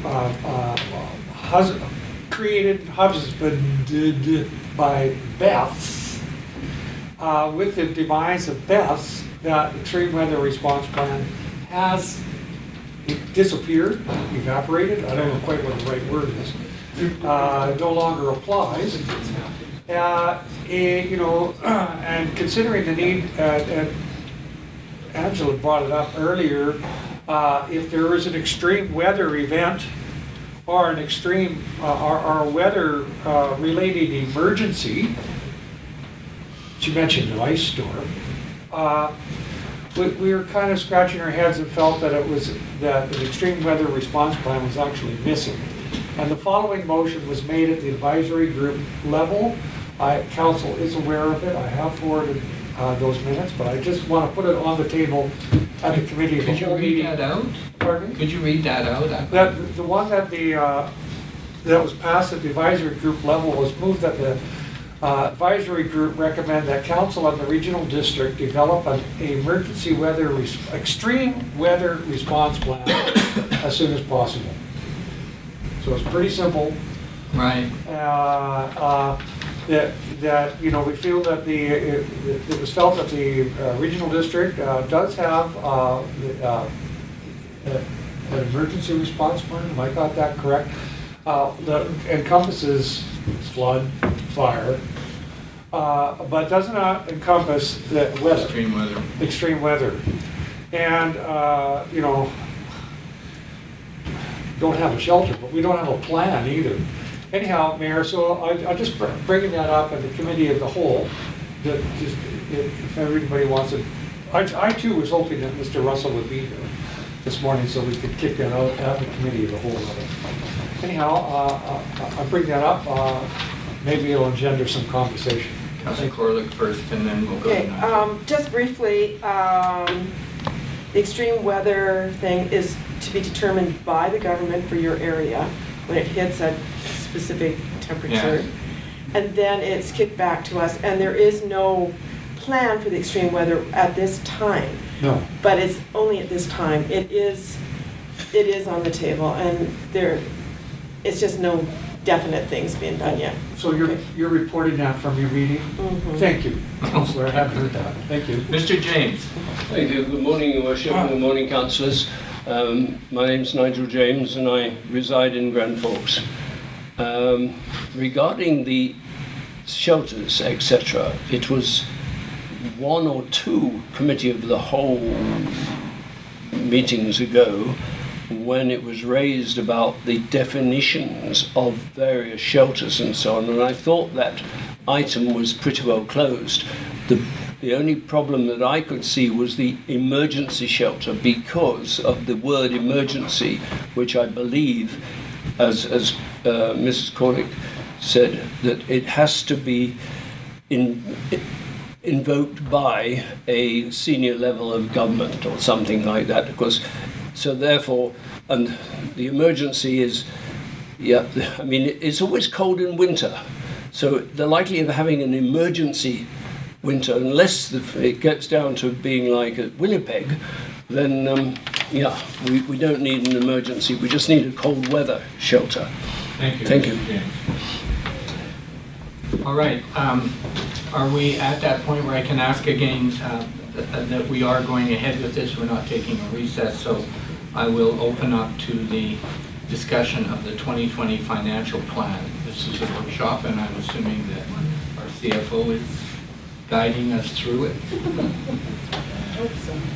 I would hope so. Okay. Thank you, Mr. Mayor. Yes, I just... Come out from behind there. Look, you can't even see you. Do you want to sit here?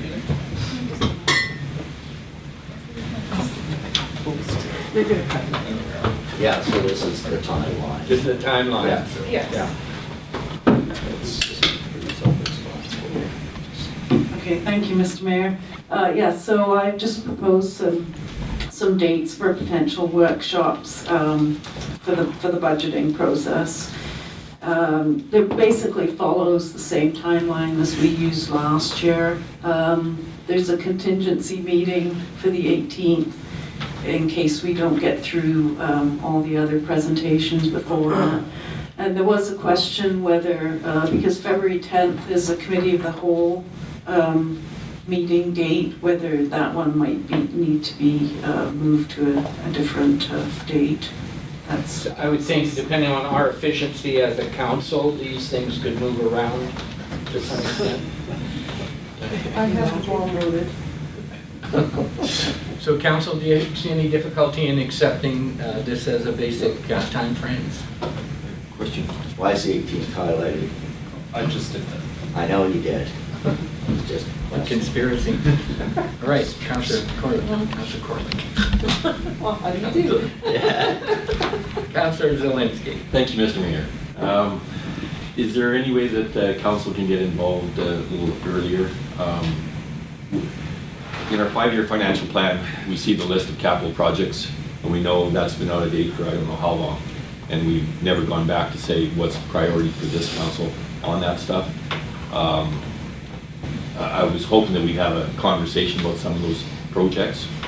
I know that around this table, if we had more input on our Solar Now stage cover plan, things might have ended up a little different.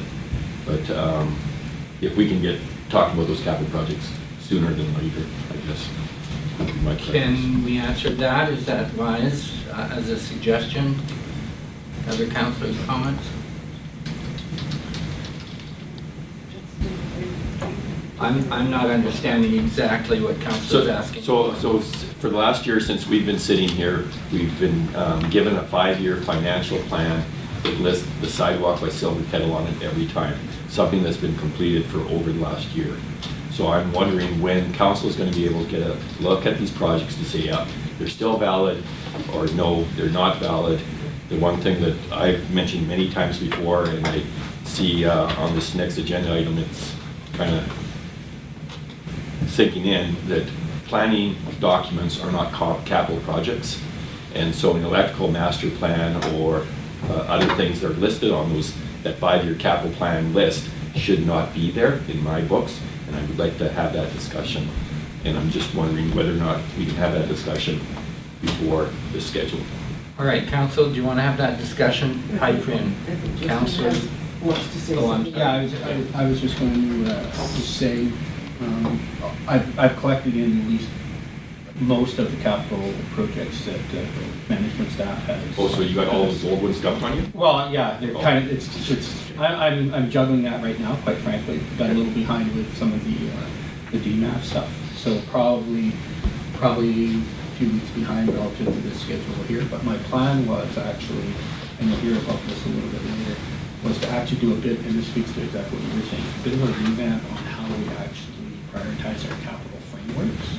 But that's a much bigger discussion. I won't take up a lot of time here today, but I wanted to present some ideas around how that framework would look. And I think that speaks to your idea of allowing council to have that input into how we prioritize those capital projects going forward.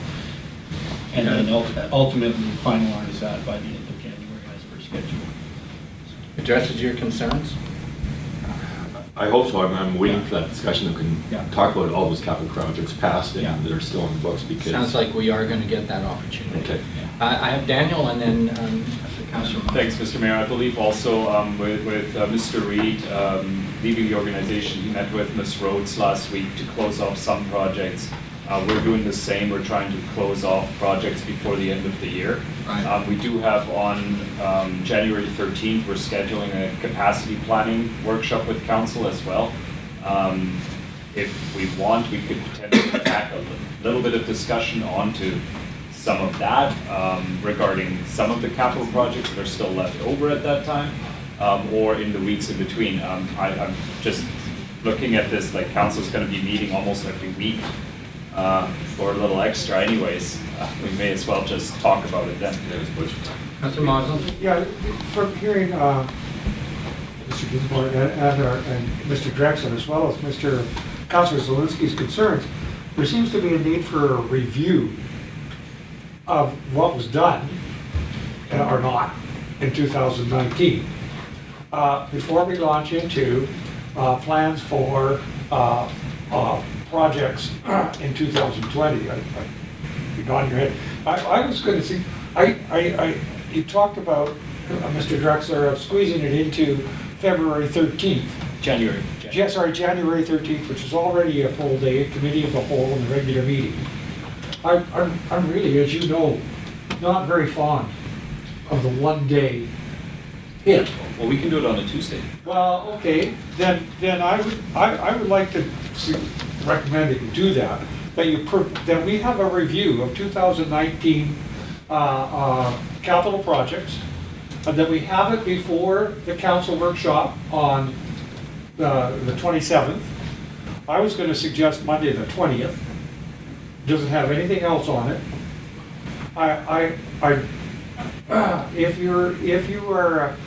If we are the team that's drawing this town, beating it to death one day a week, or one day a month, doesn't make it go any faster. So that would be my I thinking. agree, Councillor, but I hope we don't lose attendance on the basis of stretching it out. But in fact, we've become pretty unworkable as a group. When we get overtired, we do some of the things probably without as much thought. So I'm with you in terms of stretching it out, and I hope council can respond to that. It does, I think, make it a little more difficult for staff, but then again, you're highlighting what you need. Daniel? Yeah, thanks, Mr. Mayor. It's not an issue for staff to set them up on different weeks. I'm trying to prioritize with making sure Councillor Studley's available. I know he's got challenges with his work to find a person to watch, and I'm trying to make sure I can get all of council here. That one Monday when the Committee of the Whole is on, it seems like everybody's here. That's the balance we're trying to take in this council. I think you can see that difficulty. Yeah. Thanks, Mr. Mayor. Barry Jarvis, I'm a resident of Grand Forks. I have just one request regarding the announcements and so on. I'm requesting that this city do a better job of keeping their website up to date. There's been a number of issues over the last 3 or 4 months where the dates and so on and meetings are incorrect or not published at all. And this problem has been exacerbated by the late reporting that the Gazette has. I phoned down to City Hall, we moved that meeting and we put it in the paper. Right. Well, it doesn't help you if we're using the website as the master plan. Good point, Barry. So if we could keep that, do a better job of keeping that website up to date, I would greatly appreciate it. Thank you. Councillor Zelinski. Yeah, just on that note, because I think I was looking for the time of the Santa Claus parade or something and I couldn't find it. Priority number one is the city's website or Facebook page. If we have to find an announcement, everybody, flood's coming, everybody get out of here, where are we gonna find it? Web page, Facebook, or how is that information gonna be sent out to the public? Door to door. I don't know. You're right, though. I mean, we're studying that now. Communications is a big focus of the whole recovery program, and I think that we're really looking at, again, what we can do better, and we've been saying that ongoing. I guess to be more pointed, if you only had time to put one notice out there, where is the public going to see that? Facebook. Facebook? Yeah, unfortunately. Okay. Well, okay, but how do we know on Facebook it's accurate? Yeah, because It hasn't been filtered by somebody.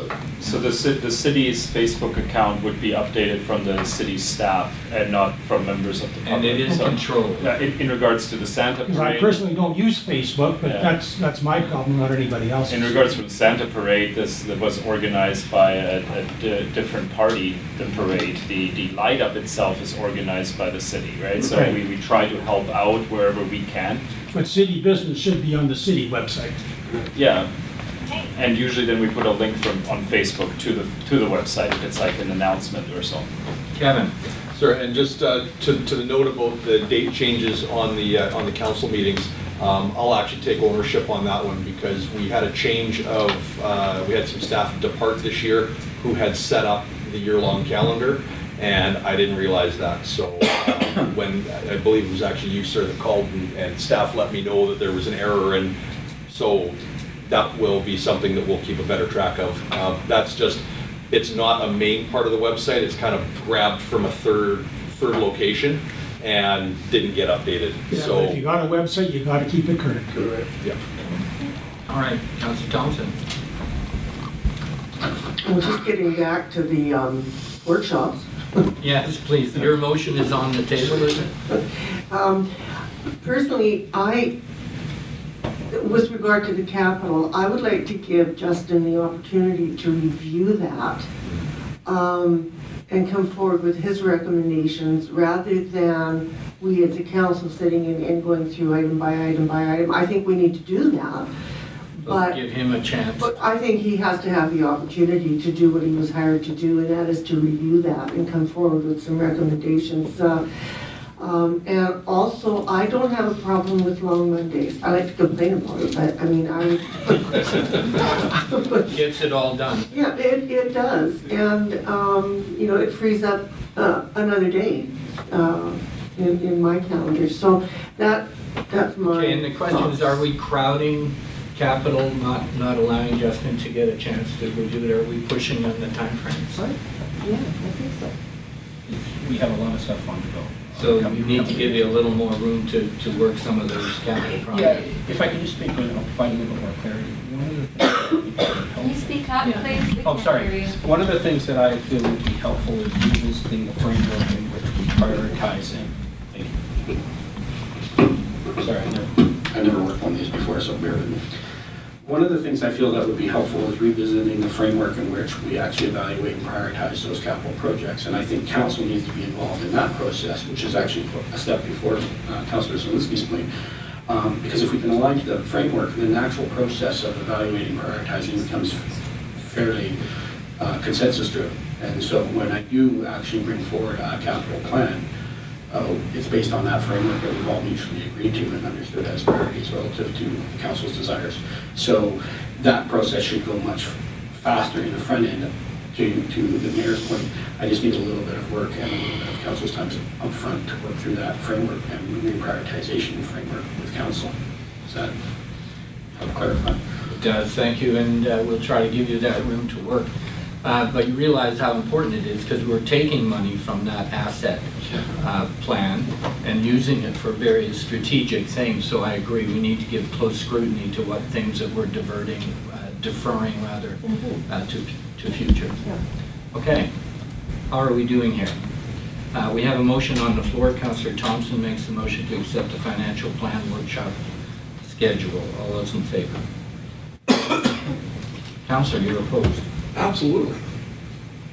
I still think you're rushing it. And I heard Mr. Ninsel, there's, in terms of capital projects, we're headed into a year that's gonna be just unusually bright with capital projects. And I just want to, first You off, think I this have plan is rushing? Yes, I don't think there's enough time. I did suggest another, addition of another date, maybe one that would just, Mr. Dinsdale could just have, just for him, alone. Anyhow, Your Worship, So lost the thank vote you. anyway. However, I don't need to speak now. However, I think that your points are well taken, but my accepting this financial plan workshop schedule was predicated on the fact that those are movable dates, and we already expressed our concern that there be working room in that, and I think that that would be worked out internally, so. Well, I think that, yeah, if there was a need for an additional date, They'll add it. they will add it and let us know. Absolutely. Okay. Good to experience loss, Councillor Martha. Been here. Conference attendance at, or council attendance at conferences. I know in the past that there's been some pressure that the mayor be available for the big ones. I can't always guarantee that, but I would think that we should budget that, especially at the federal level with the money that we're receiving this year. We've got to have some kind of presence there. We may in fact have some other official duties there if things go well in terms of our creativity. But how does council feel about general attendance and budgeting on this? Councillor Thompson. I agree that there should be attendance at the FCM. I don't want to be the attendee. From my perspective, there are 3 conferences that I like to attend.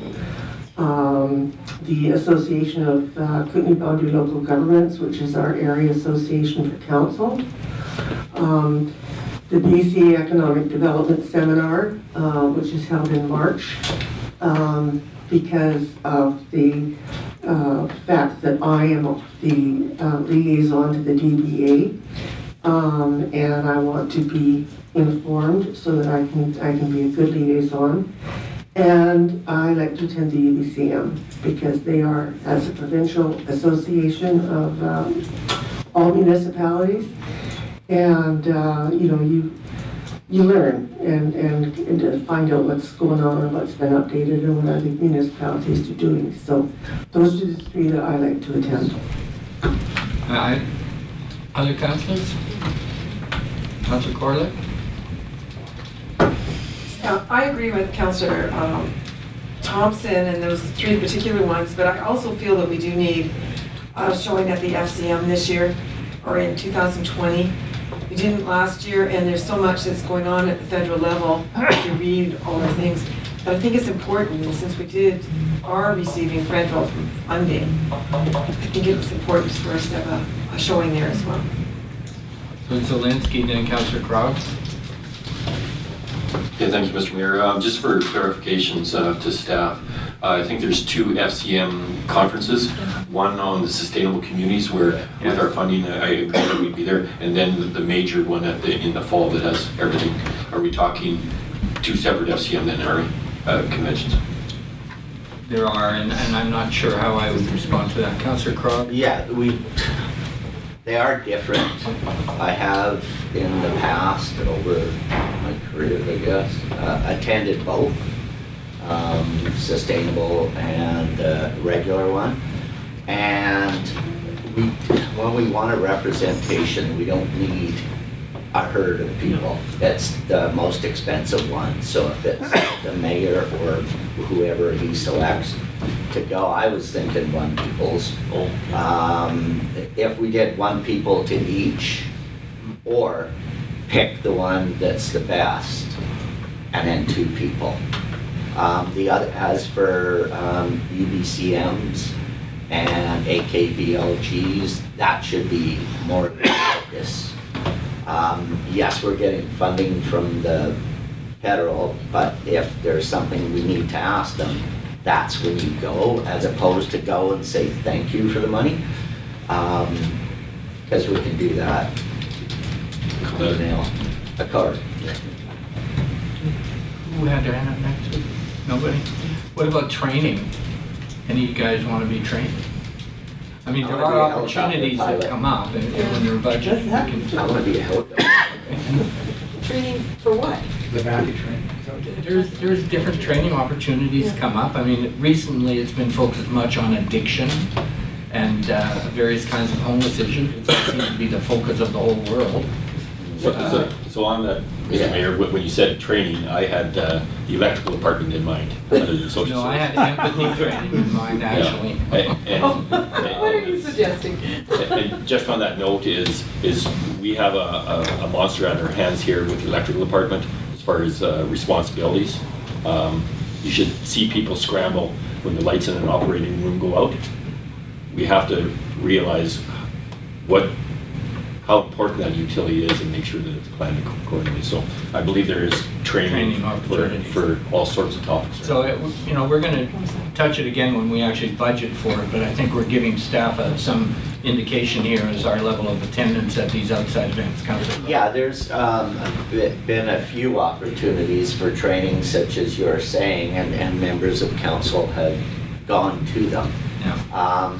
But they're usually local, short, and inexpensive. Right? And sometimes bringing that training to us is cheaper than us going to that training. So. Councilor Thompson? I thought you were referring to the local government leadership academy. There's that. Training center. That's certainly one that people could take advantage of. Absolutely. I've got my Especially if you're making a long-term career out of this, which I'm not. Or if you know everything already. Oh, truth. You better sign me up for all those things. Councilor Zelinski? Year-to-date budget. Where are we with year-to-date budget on what was budgeted for training for council last year?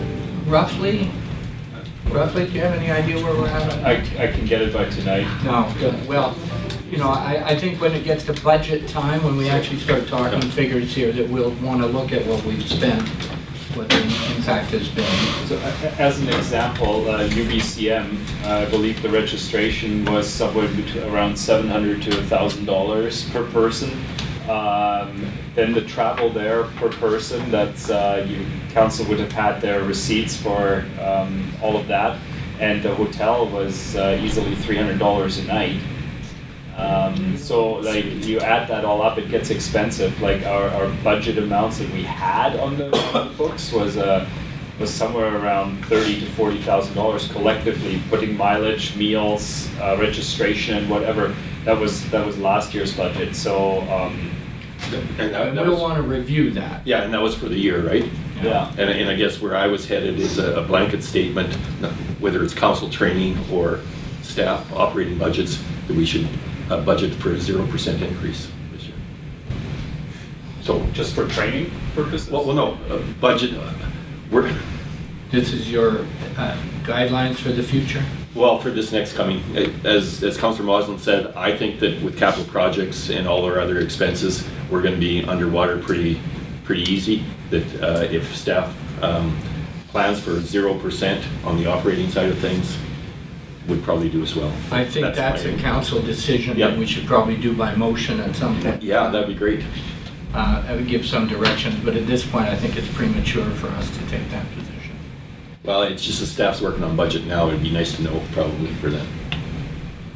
Councillor Moslin. Just a word on the, to respond to Mr. Drexler's comments about the UBCM being expensive. I feel that our delegation to the last UBCM was quite fruitful in terms of expenses and what we got from it. We're talking millions versus thousands. I do believe that, of all of it, AKBLG, where is it? Well, I find the UBCM to be very effective. We did get the $3 million East End reservoir.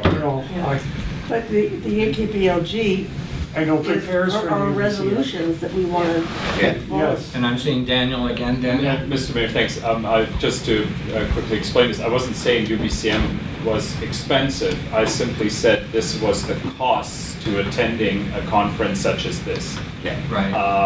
That's all. I'm looking at this from a financial perspective. It was very valuable to be there. And we decided we're going to scrutinize that in terms of planning our future for conferences and training in our budget process. So we'll look at those details of what we did. We've got a year underneath our belts here, so we can look at our own behavior. Okay, we're good with that?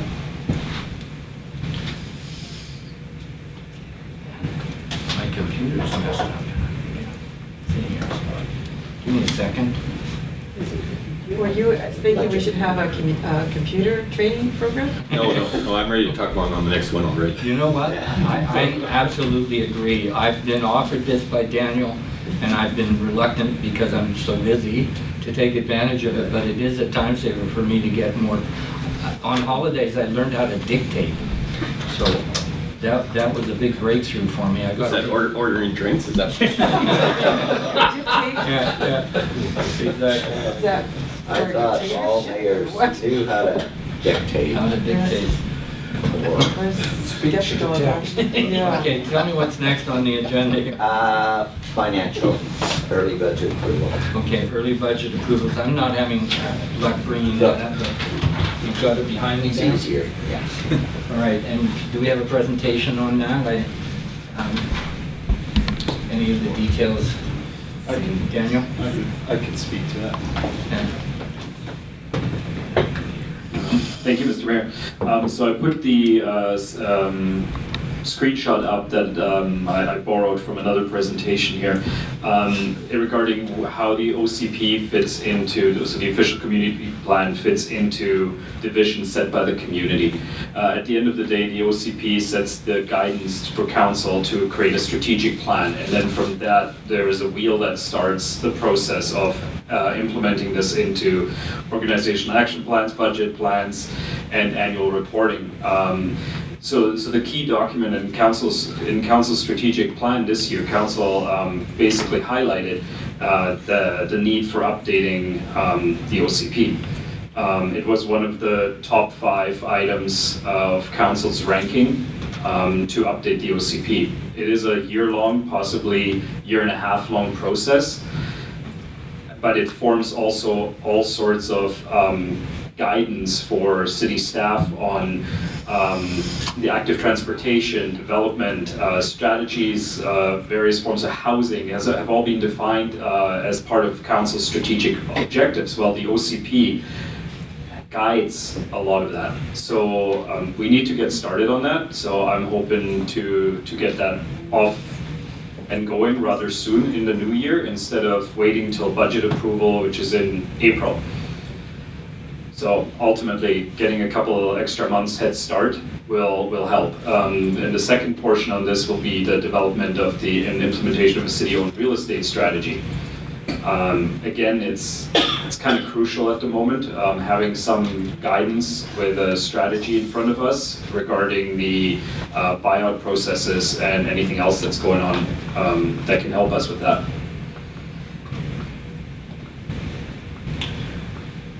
Councillor Moslin. Your Worship, I lived through the last OCP. I think I was with you. I believe Councillor Crog was mayor. It was quite a lot of work. It involved a lot of public meetings. It involved a lot of council time, revisions, and that sort of thing. You know, I guess I guess we need to do it. Oh, I hate to say that because I really think that we need to be focused on problems closer to hand. However, anyhow, I have 2 concerns. One is the timeline. I don't want to see it stretch out. And I know it could because the last official community plan, the actual plan was completed, I believe in 2008, but wasn't adopted till 2009 or 2010. So there's a big gap in there. So I have the concern about the timeline. And the other concern I have is about who does it. frankly, your worship, if this $150,000 is gonna be going out to tender, as I'm assuming it's going to, for a professional firm to lead it, I would like to see it go out to tender. I'm beginning to think that a different perspective might be what we need. So those are my two concerns about the $150,000 for the efficient community plan. One is the end date, one an end date, and two, how are we going about spending that $150,000? Thanks, Your Worship. Okay, and Councillor Zelinski, and then I'm going to go to Nigel and then back to you. Okay, thank you, Mr. Mayor. I think on the same line as Councillor Moslin. I just, first of all, I don't see them as being emergent issues that we can't deal with in the budget process. $150,000 for an OCP. Talking to people back in Alberta, that seems pretty rich. Talking to some consultants out there. Real estate plan. How many different plans do we have on the go right now? We've got Housing First, we've got a grant with the RDKB. Urban Matters is still kicking around someplace. We have a West End strategic plan. We have all these other things that are feeding into this, so I don't see that as emergent myself. And I'm just going to go off something that Councillor Moslin said, that I have no problem giving approval to do an RFP for the OCP, enough acronyms out there, to get the process going. And at that time, we should know the exact cost if we want to put it in the budget. I am very, very, very concerned about our budget process. I don't know where this money's coming from. I still haven't heard where the $3.5 million that we have to support the $50 million grant is coming from. You know, we're talking about taking from our asset management plan, which is only funded at 50% to begin with. So we're at 50% that we need, so we're down to $2 million. We have to find $3.5 million over the next 5 years. We're cutting out other projects because of this. Yeah, bottom line is I don't know where all this money is coming from, Mr. Mayor, so I'm very reluctant to give an early budget approval on this. Thank you. Okay, and before I go to Nigel, I see this as part of us moving forward with the land acquisition, with the things that are happening, and I see a preemptive approach here to try and keep it moving, and I don't want to see us slow it down, because I think these are very much parts of what needs to be in play as we move into this next stage of development within the city. So I'm going to support it, but at the same time, I certainly want to see how we can afford it now, but I think we're going to have to afford it later, and we're going to be further behind if we don't. Mr. James and then Councillor Thompson. Your Worship, Nigel James. The first time I heard about the West End plan was, in fact, Your Worship, from your lips about 6 months ago. I didn't know whether you meant to let it slip. There was a bit of a group of us, and I thought I'd better find out what this West End plan is, because I live in the West End. However, I found out what it was all about 2 weeks ago when a charming lady came from a firm and produced various boards, and the council was well represented with at least 3 members. Maybe you went as well, I can't recall. Anyway, she said, and maybe I misheard, that it had been on their books for about 8 years. And that, West End plan. Yes, and basically this was the first thing that had happened. Well, molasses in winter is slow, but that really is slow. I don't know what the outcome is, but anyway, I followed it. I didn't follow it on because I couldn't find out what firm had organised. What did concern me as well, that there was the Grand Forks logo on both sides of the card that came through the post, and mentioning that there was the meeting. And I tried, and there were a series of things like who organised it and who authorised it in the city and whatever else. It's been over, it's gone, it's all done. It cost us money, or did it? Maybe it came out of the funding for the people who are writing the plan. That's one aspect. So wrapping it up, I'm sorry? getting to the point here. Getting to the point. Well, yes.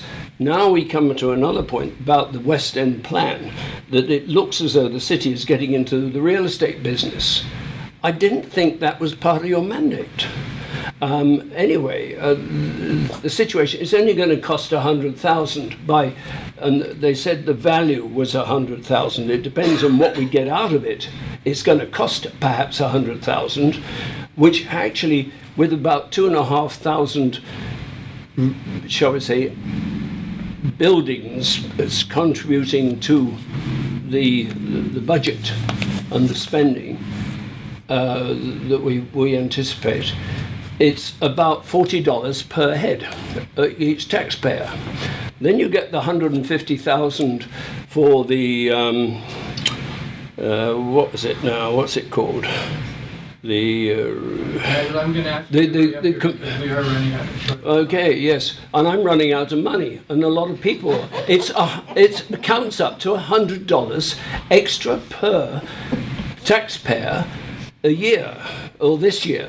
Right. And it's going to come from the operation budget. Now, unfortunately, the sidewalks in Grand Forks, I'm renaming them as stumble walks. They are disgraceful, and they need to be sorted out. I encourage you to stick to the topic here. Indeed. The topic is, what the hell are we doing trying to spend money that we haven't got? And bear in mind that it was, I think, 2 months ago, you passed a resolution that taxes would go up by 2%, and there's your limit.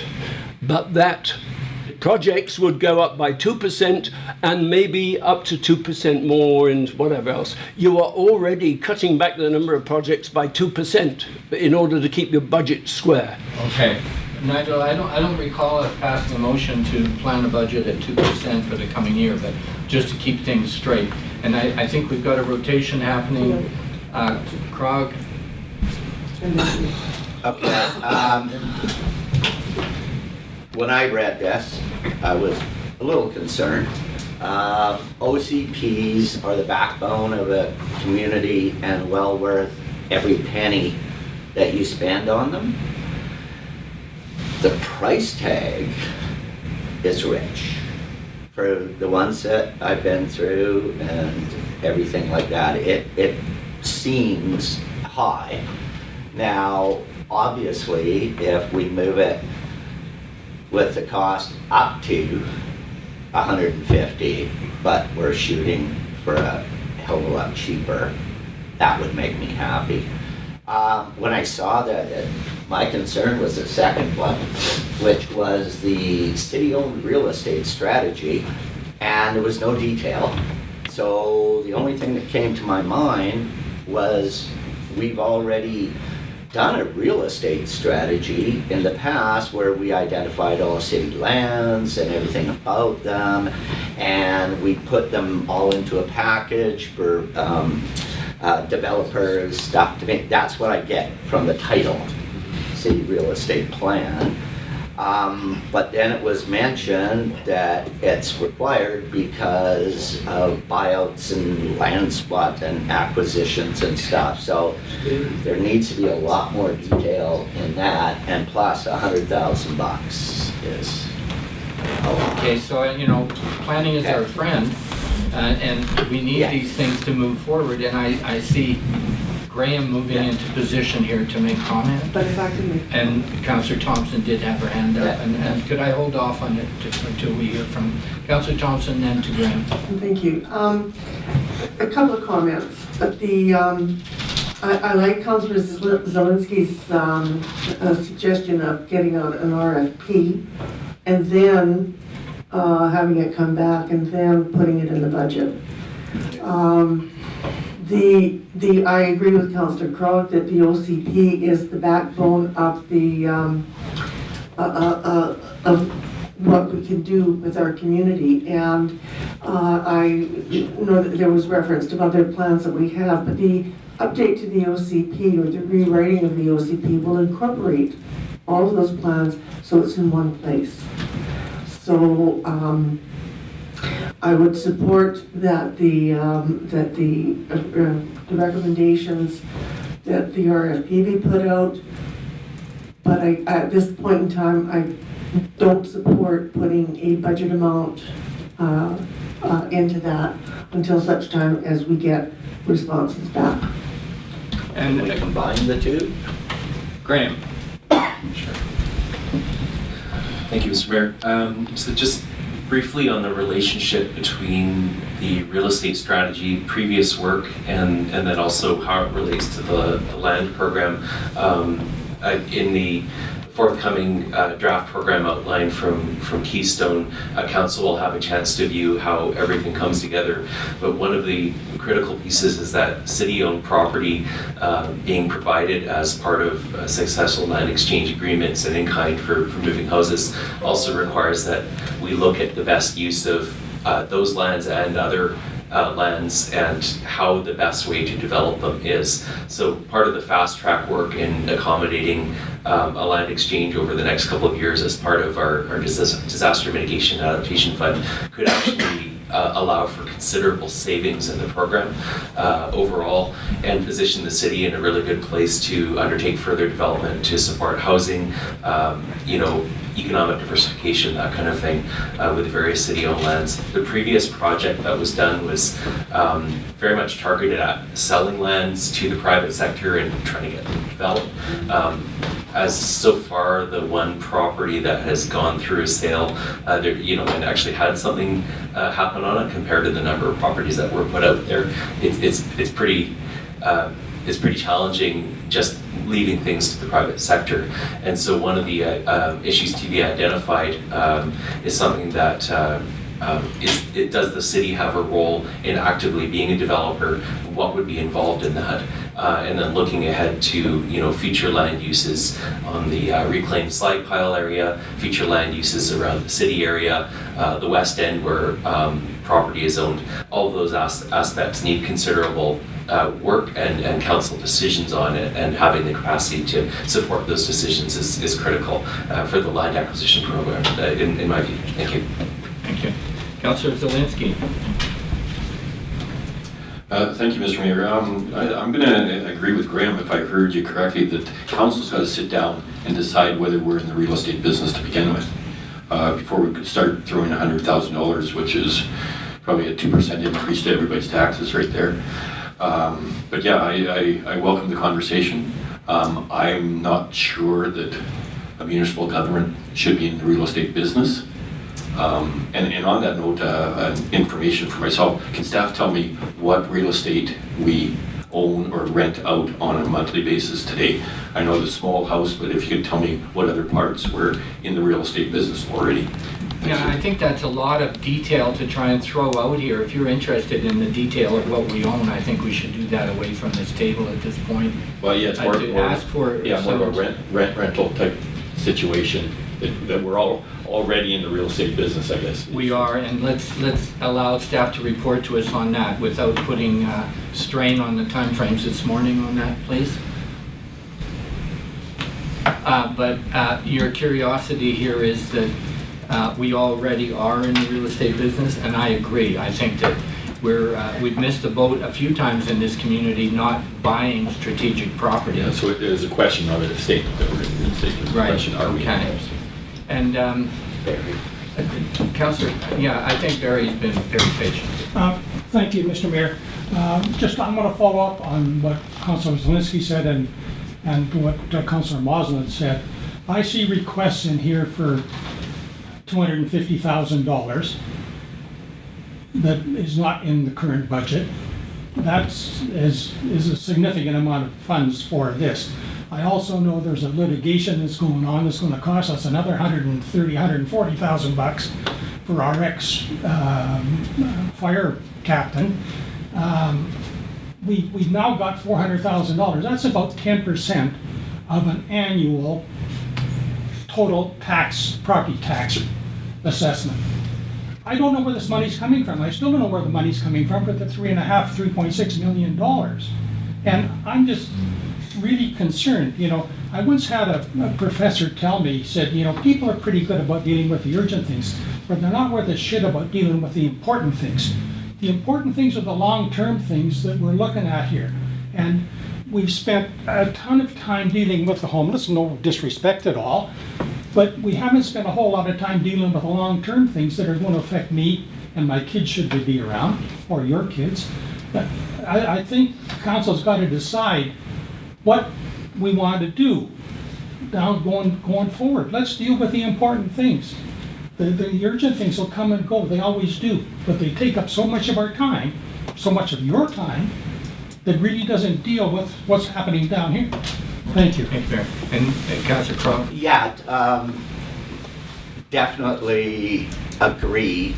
But I see this as that long term, right? It sets the basis, it sets the structure.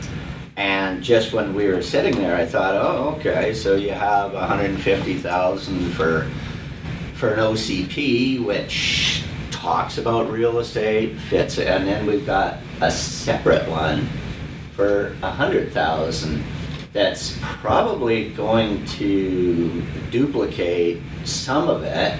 Where can we mash the two, drop the budget for it, and end up with what we want and what the community needs by trying to see, because if you're going to have any kind of community meeting, why have separate ones? Doesn't make sense. So let's save money. Okay, thank you.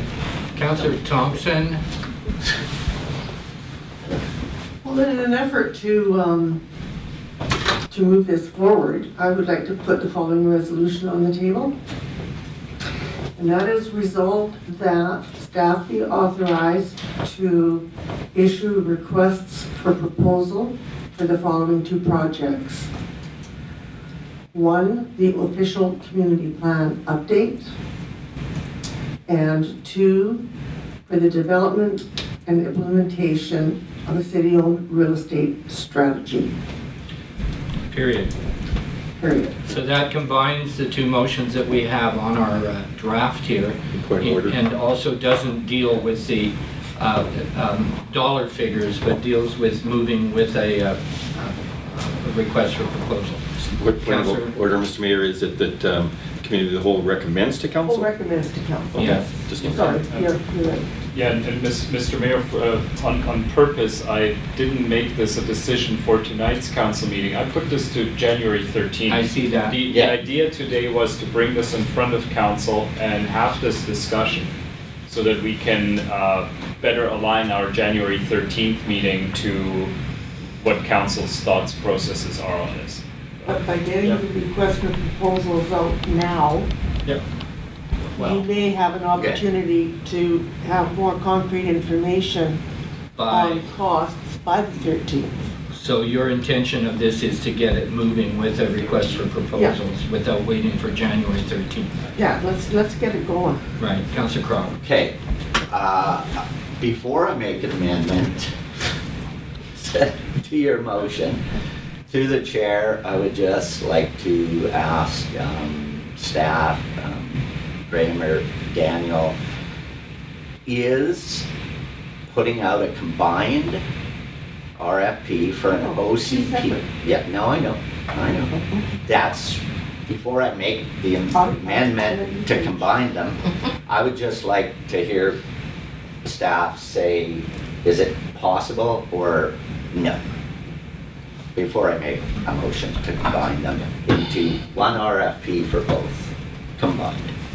And yet they are two skill bases that are quite different, but and might exactly have the same. capacity for doing it. And the question on the table, is it possible to have a single RFP for both? I've actually seen some examples recently where real estate development professionals are participating in communities' official community plan development as part of the, especially looking at understanding what the value of land is and what the best prospects are. So I think it's certainly a possibility that staff could explore. Right, and this is an OCP amendment. This is not creating a whole, not a total review of the OCP. No.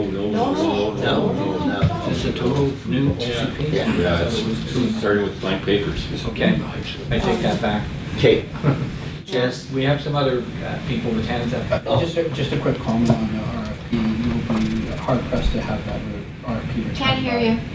You'll be hard pressed to have the RFP returned by the 13th of January. Okay, I think that's possible.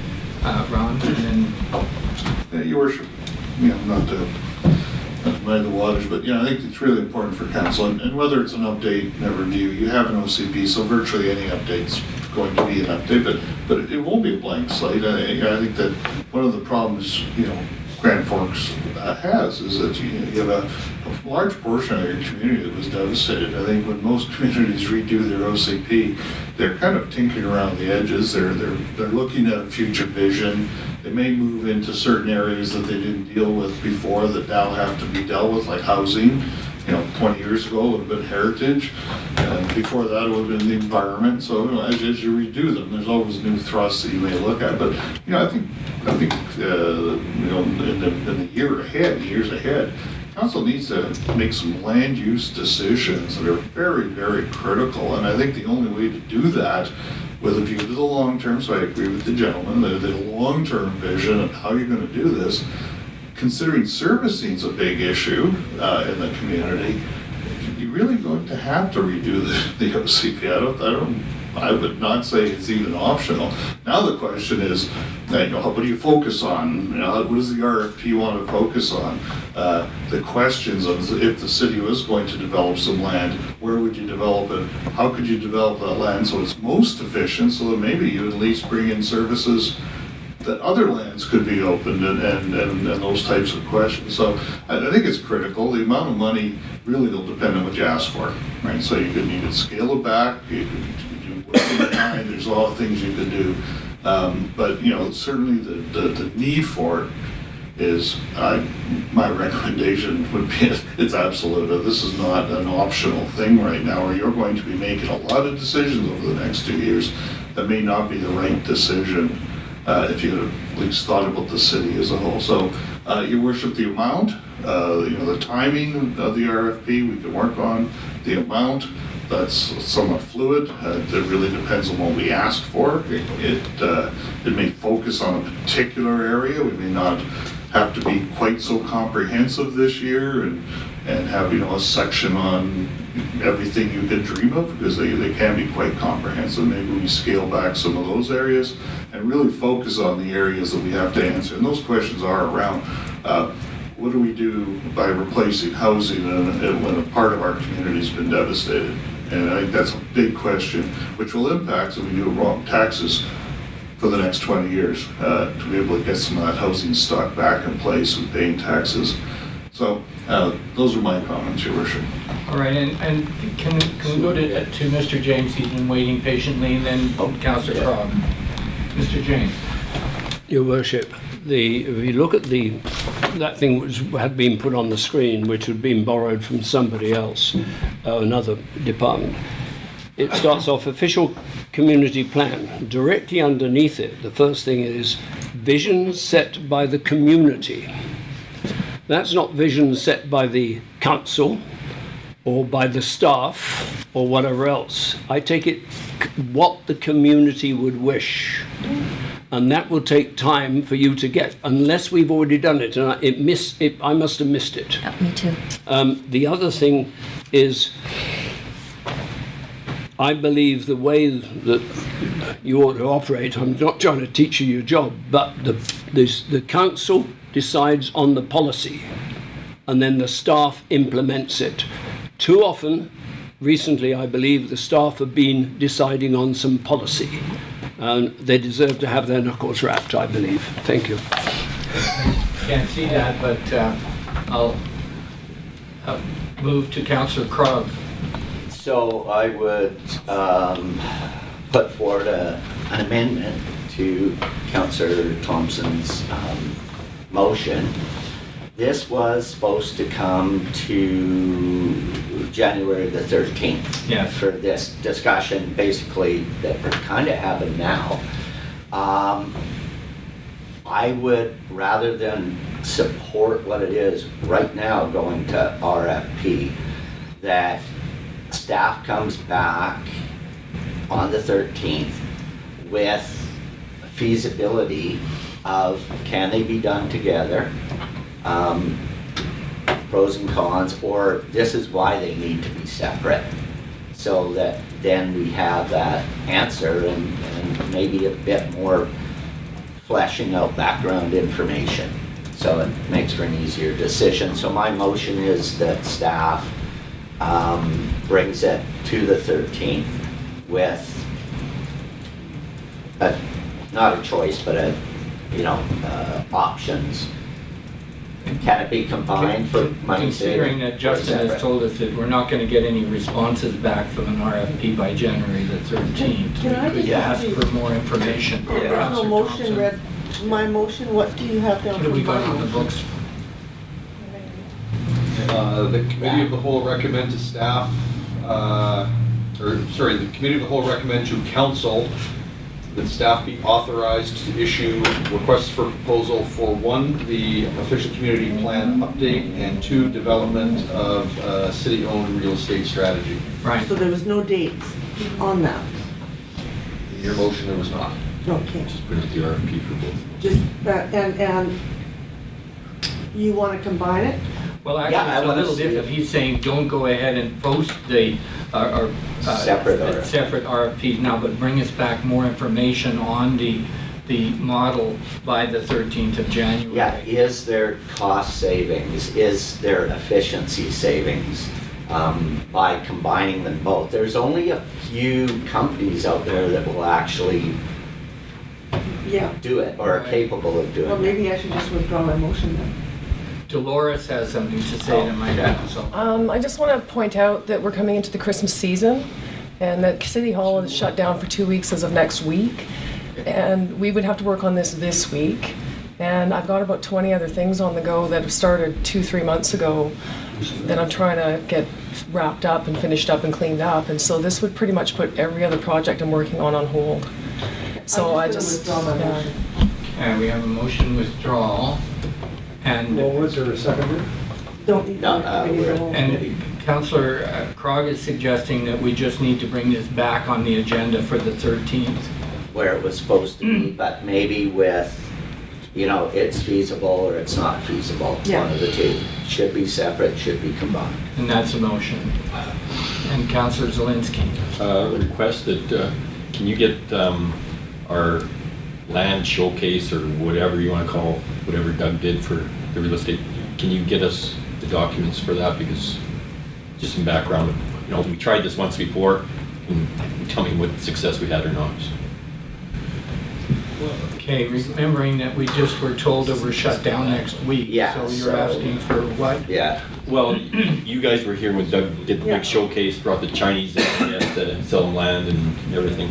I just want to know that process and what came with it. Thanks, Mr. Mayor. So that process was simply, as far as I remember it, and I was only on the fringe of it, was to sell city-owned land. Yeah. This isn't necessarily just selling city-owned land, it's also regarding servicing the lots, supporting the land acquisition process, in-kind options, along with helping out to support then development in the West End for the best bang of the buck, where the area sector plan ties straight into. So in a way, they are kind of separate, but it would be great to have a piece of that go into the OCP. So there is some feasibility there to support a portion of the OCP update with this, and may bring the cost down on the OCP side. Okay, so let me try and make some sense out of this.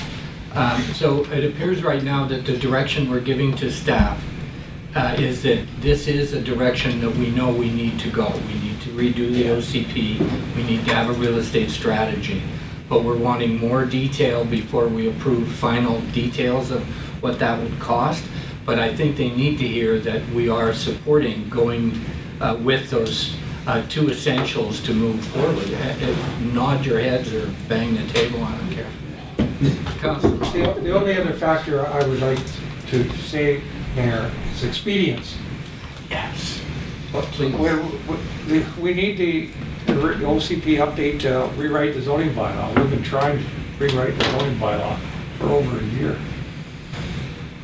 the development of the West End. Well, we've known we were gonna have to do that when we brought in the buy-in proposals. So, okay, let's move ahead, but please, let's be expedient. Make it cheap, I don't care what it, actually, frankly, I don't care what it costs. My bottom line is, can you do it quickly? Yeah, exactly. Because I don't want to put off other decisions. Ron?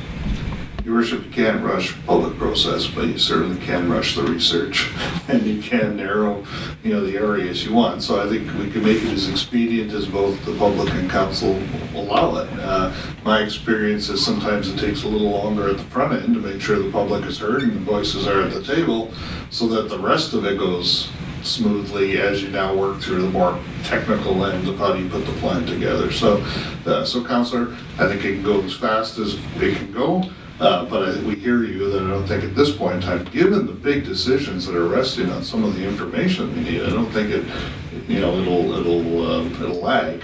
But clearly the front end is the most important part, and that's having the public help set that vision for the community. Mr. Thompson? Just one quick comment to hope can I allay some of Mr. James's concerns is that when an OCP is done, an official community plan is done or revised, public input is a very important part of that. So your opinions will be sought. And I hope that answers one of your concerns. Your worship, may I just say so? We have to obey by the official community, we are controlled by the community charter. That is updated basically daily by a certain number of staff. Why can't the OCP be continually updated by our own staff? They are here, not some people who are elsewhere. Heaven forbid it might take one more person to be hired, but I believe it should be done in-house. Thank you. Okay, folks, we're getting down to a time frame. Councillor Zelinski. Thank you, Mr. Mayor. Just to add to what Councillor Thompson had said, to build some of that public trust, please go back into our history of the city on how the last OCP was done, or I believe it's called the Sustainable Community Plan, and just see how the public process went through. It was very extensive, and I don't see us doing any different this time around, but it was a community project at that time, and hopefully we'll do that again this year. Okay, and we have a motion on the floor from Councillor Krog, who will clarify it. Yeah, was just the feasibility and the benefits separate or combined. I'm not tied to the date. On the 13th. On the 13th, if it is an issue Let's for ask staff to read it back. staff. Hopefully, I don't know, you were just rambling. What have you got, Deb? Okay, this is what I have. That the Committee of the Whole recommends to Council that staff brings to the January 13th regular meeting with options for feasibility and benefits if both projects, the OCP and the city-owned real estate strategy, can be done together. Yeah, combined or RFP, combined RFP or separate RFPs, just what's the best for us. Don't complicate things with more detail. Okay. Okay. All right. All those in favor of that? And opposed?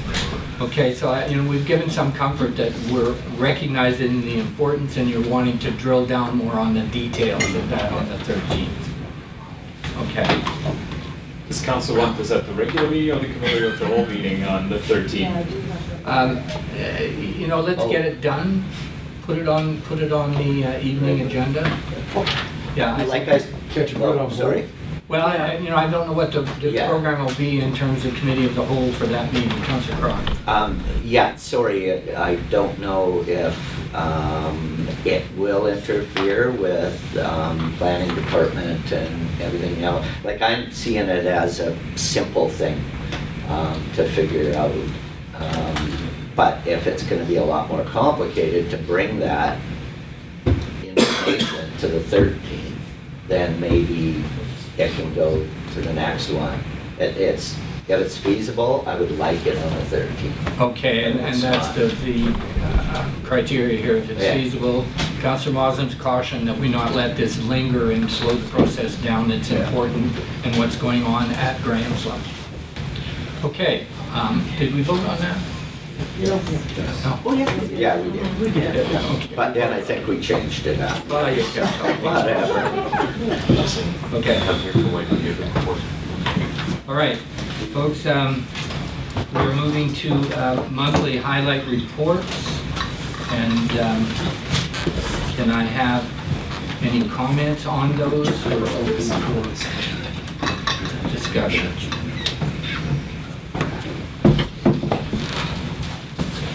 Motion to receive the monthly highlight reports. So I think, Justin was going to Yeah, give us her we'll get the motion out there. Okay. Councillor Thompson. Okay, you're on. Good morning, Council. So I'm just going to present, Graham and I are going to present the DMAP program update, just a high-level bullet point of what we've accomplished up until this point. And then at the end, I also have a slide on the overall capital program update as well. So first slide that you'll see is what has been accomplished relative to the land acquisition program. So LAP, Land Acquisition Program, RFP, which we all know what that was closed and the consultant was selected. A successful consultant was Keystone Appraisals. Keystone's PO has been sent out.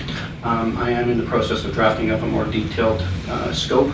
As you'll see later on in the presentation today, possibly some changes coming, so that we've held off on drafting and finalizing that contract until we get that scope nailed down. Initial buyout meetings occurred a few weeks ago. I think by and large they were successful from the feedback that we've had. The land acquisition program appraisals are currently underway and are focusing on the high priority properties for obvious reasons. Additional consultant procurements for those appraisal support are also underway. As part of that appraisal, we'll need to do hazardous materials assessment on the houses, and then also, as you've heard today, some analysis on the feasibility of moving some houses. So I've spoken to both of those consultants actually, one of them just this morning, and we'll be coordinating that. So those hazmat and housing moving analysis happen the same time as the housing appraisals, and we're doing that to obviously minimize disruption to the individual occupants of the houses there. Feel free to jump in if there's anything. Land acquisition program under development and is on schedule. You'll see more of that in today's presentation. Apropos to the discussion that just has, you'll see that it's quite a complex issue, especially the in-kind support. So just be ready for that. Provincial contribution agreement. There has been some movement on that. A formal announcement for that will be coming soon. And in the federal contribution agreement, there's some minor amendments required. And I think Graham's working through that as we speak right now. Any updates on that? Sure. Yeah, federally, it's definitely coming together. The province and the federal government wanted some different information on the program description, including some metrics or indicators of success. So we're just finalizing those for the federal agreement. Okay, just skip through. Any questions on that? Okay, just skip through to the next slide there. So flood mitigation program, this is actual hard engineering or the physical works as I call them. I've been struggling for an acronym for that, but the best I could come up with flood mitigation program. So scope development is underway. Discussions are taking place over the Xmas break with the interested consultants. We do have quite a few consultants that are interested in participating, and this is specifically here, this is the design consultants. These are the ones that are going to come up with what I'll call a design solution for the conceptual designs that you've seen or are familiar with already.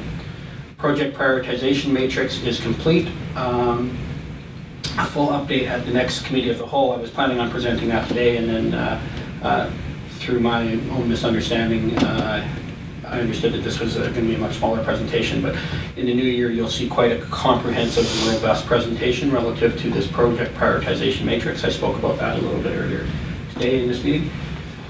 Risk register development, that's another workshop that I believe it's beneficial to council in understanding the risks with the program and what the mitigation strategies are, and a little, just basically a little mini workshop on risk management. Draft program schedule is complete. But this is a dynamic document. That's the software program that I presented, I think, a month or two ago. It's a dynamic document that every day things are proceeding, changing, progressing, so we'll be updating that. But again, at the next council of the whole meeting, we'll have a much more detailed presentation relative to that. And then the very bottom one, the greenhouse gas emissions analysis report, that's underway. That is quite critical to especially the federal contribution agreement. Maybe I'll just hand it over to Graham very quickly and you can speak to that. Sure. So briefly, federal regulations require that for all federally funded infrastructure programs, in particular mitigation programs, but any other building that we do with federal dollars now have an analysis of how much greenhouse gases would be emitted during the development of the project. In the scope of the DMAP project, it's really limited to the kind of the hard engineering parts, the flood walls, any road raises or stormwater work, and the green infrastructure itself, whether it's wetland restoration or planting new trees or restoring floodplain work, doesn't require the same level of analysis. So this should be a pretty quick report based on the scope and materials we have. And just next slide. Oh, sorry. So what are the next steps relative to the DMAF program? I've included both the LAP program and the flood mitigation program here. Full scope appraisals to start in earnest, including the house mobility analysis. There's appraisals that have to happen prior to getting the hazmat and the house movability analysis done, but that's not going to slow us down. We'll integrate them as soon as we possibly can. It does mean that we may have to go back in a couple of cases, but we'll minimize the disruption as much as we can. Land acquisition program and the one-on-one meetings to start immediately. I believe my understanding from Keystone is they're literally almost starting today, or if not have started already. Land acquisition and in-kind contribution frameworks presented to council for approval. So that'll be happening. You'll see some of that today. Actually, you'll see a lot of that today.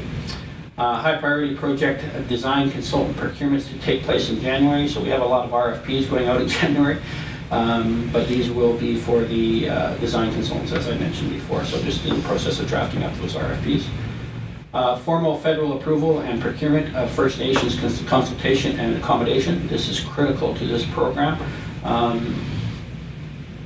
Without going into too many details, you'll see in January, Graham and I have developed a strategy that I think will fast track this and help out the program, and we've already kind of tested our waters with the federal government. They seem to be on board with this one, but it is critical that we undertake that First Nations consultation and accommodation as soon as possible. And then the greenhouse gas analysis report that Graham just reported on, we need to get that in so we can actually get the funding flowing. And really kind of the next steps relative to the DMAF program. Any questions? Sorry, any questions? Okay. So I'll move over to the actual capital program. So this is anything that's really not DMAF related. The wastewater treatment facility is approximately 50% complete and is on budget, but it is delayed by 6 weeks. That's no fault through the city. It's actually a supplier issue with some of the blowers and equipment. So we have, that was actually going to be 2.5 months, but we've managed to tighten that up a little bit. So trending to complete around March is when that project should wrap. We may have an issue, I didn't put it up here, but may have an issue with some permitting around when we do the changeovers and effluent flows into the Kettle River, but I'll keep council posted on that as that moves forward. Current active but complete projects are being closed. You've heard us speak to a little bit about this, about the capital program. There's a lot of capital projects that are kind of been hanging out there, and we're currently closing those out. I've been meeting with various colleagues. I know again has been working on that as well, and Dave Reed, who has recently left, also helped out in closing some of these things out. The 2020-2021 capital plan requests will all have been received by Xmas. I still have to meet with the fire department, but that'll happen this week. Draft capital plan for the first review will be complete by the end of January, which is as per the schedule that you'd seen earlier on in the presentation today. Redrafting on the general service agreement and SGCs, if you're not familiar with that, is supplementary general conditions. Up until this point, we've been relying on consulting drafted supplementary general conditions to major industry standard contracts. My recommendation going forward is that we draft up our own set They do protect us, but I think it's better to have your own set, so you're looking at it from our viewpoint versus the consultant's viewpoint. And that'll be happening both for the land acquisition program, but also the capital program as well, prior to initiation respectively, if that makes sense. Next step under the capital program, and I spoke about this a little bit earlier, I think to Councillor Zelinski's question, is a recommendation and a workshop to work through with council to kind of redesign our capital asset management framework, or CAMP, which you're probably familiar with the acronym. And that would be including looking at things like PMO and CMO, so the Project Management Office, Construction Management Office. What that really speaks to is project controls. I think we can really tighten ourselves up in regards to project controls and hopefully find some of the dollars that we've been missing on some of these things. That's not a statement on the work that's been done to date. This is really just moving from what we've been doing to date, which has been relatively effective, to best in class is really the vision of where we want to go here. That'll also include updating some of the contracts, and then really the big one that we were just talking about earlier on is the prioritization framework. So that's aligning with council's view and vision and staff's recommendations on how do we actually prioritize capital projects going forward. We can align to that, and it's really just dump them in the top of the hopper and out comes your priority list, and we work based off from that priorities. But specifically on that a little bit is looking around right now we have 3 categories of how we evaluate capital projects. My recommendation to you is someone that's relatively knowledgeable and experienced in this is that needs to be a little bit more robust and a little bit more refined. And that's one of the things that I'd like to be presenting coming forward in January. And that'll really help out that capital planning process, not just for this year, but the years to come as we move forward. So that's about the update. Hopefully that was quick enough for Daniel there. So any questions relative to that? Councillor Zelinski. Thank you. So Justin, whereabouts are you calling home? Where's your office? Right now, it's kind of floating around on various spaces within City Hall. So my understanding was you were going to take over an office that we had for the flood recovery out on Riverside. Yeah. And just confirm with me, I thought there was a commitment to wallpaper the place with Gantt charts and projects, and that's still on the goal so that people can just walk up there, see what project and where you are on it. That is the plan. That's it. But a lot of that, Councillor Zelinski, is based off of getting that framework in place, so and those project controls. But what you're speaking to is exactly that, those project controls analysis and complete and total transparency. Thank you. Further? Mr. Johnson? I just have I'm curious about one aspect of what you were talking about. You have to do a First Nations consultation. I do understand that. But inconveniently, the federal government declared the only First Nation in this area officially extinct back in the 50s. So I'm curious, who do you do your First Nations consultation with? Mr. Mayor, through to Mr. Johnson, the First Nations with standing in the area include the traditional territories of many of the Okanagan peoples. The Sinixt Lake peoples are present across the border and still part of the consultation area as part of the Colville Confederated Tribes. The areas with kind of rights and title, I guess, in the area, are particularly the Soyuz Indian Band, Okanagan Indian Band at the head of the lake, Penticton, West Bank, and together through the Okanagan Nation Alliance have particular interest and expertise in the area, including the restoration of salmon to the Upper Columbia watershed. So there's considerable work, and the Kettle River is essentially at the heart of their territory.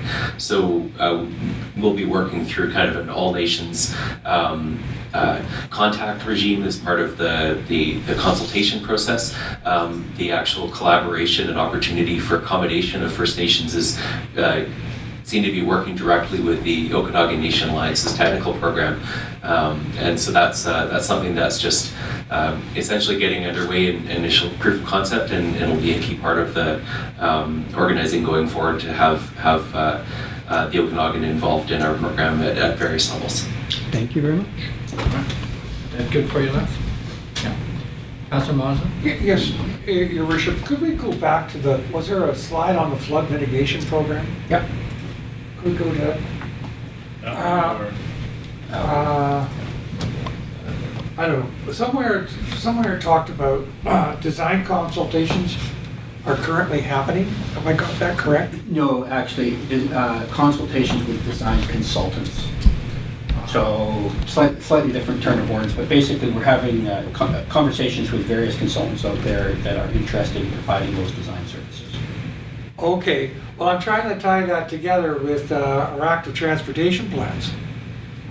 And I'm wondering if those preliminary discussions, preliminary consultations on consultation, are considering the installation of bike-friendly flood mitigation works. Not to that level of detail. Really, we're just talking to the market to see who's interested when we send out the RFP at this point. So much high level. Okay, so we have to, okay. Yeah. Okay, this report is really piggybacking on the monthly highlight reports here. You don't have your separate section. Do we have anything further on the monthly highlight reports? Can we have a motion to accept them? Which would you like, questions or to accept? Let's put a motion on the floor to accept the monthly highlight report. That's already out there. Yeah. Councillor It is? Thompson, Okay, then what's your question? I got a couple of questions, Mr. Mayor. Thank you very much. Nobody here from the fire department? Can anyone, through you, Mr. Mayor, tell me about the vehicle that was in the water in the Kettle River? Just some background. It was there for quite a while, and just why was it in the water for so long is one of my questions. Sure, I'll take that one. Kevin, you want to handle that? My understanding, and it's secondhand knowledge, but my understanding on that is that ICBC was going to deny the claim on the vehicle for various reasons, and ultimately removal of the vehicle falls upon the insurance company. So my understanding is that it ended up being removed using private funds unrelated to the vehicle's insurance. Thank you. Anything further, Councilor Zelinski? You have to pull your mic out. Yeah. Yes, Mr. Mayor, thank you. So environmental issues didn't have to play in it. We really didn't care how long it sat there. We just waiting for someone to pay the Sure, bill. we cared a lot, but there was a system in place in dealing with that kind of situation, I'm assuming. Vehicle in the river. Rivers fall under provincial and federal jurisdictions. Why would you say we didn't care? It's not that we didn't care, but my assumption is the vehicle went into the water, emergency responses happened great, but nobody was going to pay for the bill for the towing, so nobody wanted to deal with it. And once it got out of the water, the RCMP impounded the vehicle. So if it's worth them impounding, why didn't they pay for getting it out of the river? I guess is where I'm going. I don't know either. I was on Facebook for a week and there was about 100 people that were watching it, so they cared. Yeah. Yeah, and I understand. It's just that it seemed like a process we could go a little longer or a little quicker on. The other question I had is on the airport water main. Can anyone talk to me about the airport water main and the project, the successfulness of it and all that? I understand the water main is in. I don't have a lot of detail on that, just high level, but I understand that the project's been completed. There was some money saved. I don't have the amount off the top of my head. I can provide that to you.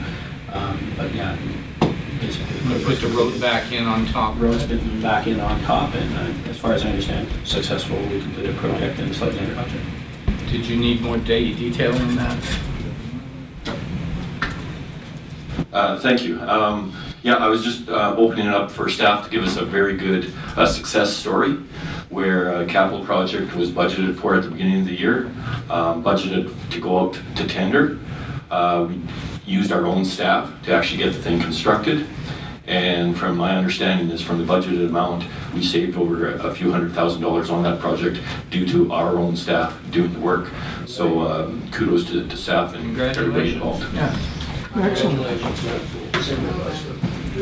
can we vote on the acceptance of the reports? All those in favor? Opposed? Carried. And we have 3 items here. Question answer. The water regulations, waste regulations, electrical regulations, and if you read it, you'll see that they've basically taken out the financial portion of establishing rates out of that and rewritten to clean up the wording and bring it to more appropriate understanding of the rules. And so I'm assuming if we discuss this, we can cover all 3 of them at once here in terms of what's been intended and opening it up for discussion. Councilor Zelinski. Thank you, Mr. Mayor. So there are some big issues or big changes, if you ask me. The water bylaw goes from where the city's paying for the water meters to we're not paying anything. So that is a substantial change within the bylaw. So as long as, I guess one question I had for staff is, are all water meters in and nobody's going to have to do it again because our new bylaw says that customers paying the cost right up front? So how do we interpret that change in the bylaw? Can we have some explanation of how that works? Thank you, Mr. Mayor. I can kind of speak to this generally. I think the idea was that any new water meters that are going to be paid for by customers will be for new construction. And I believe all the water meters, substantially all the water meters are in now, so. Yeah. So this would be on new construction, I'm understanding. That's correct. Councilor Zelinski? Thank you, Mr. Mayor. The only other, I guess, question, I'll work with Kevin on some of the typos through the electrical bylaw. But other than that, meter disputes, I didn't see in the fees and charges bylaws. There were other things that came out of it, again, just because I know the electrical bylaw. A lot of the changes for the financial side of things aren't in either now, either the bylaw. Latecomer agreement was very spelled out specifically in the electrical bylaw. It's not sitting any place I see right now. So some of those rate things I didn't see got transferred, I guess.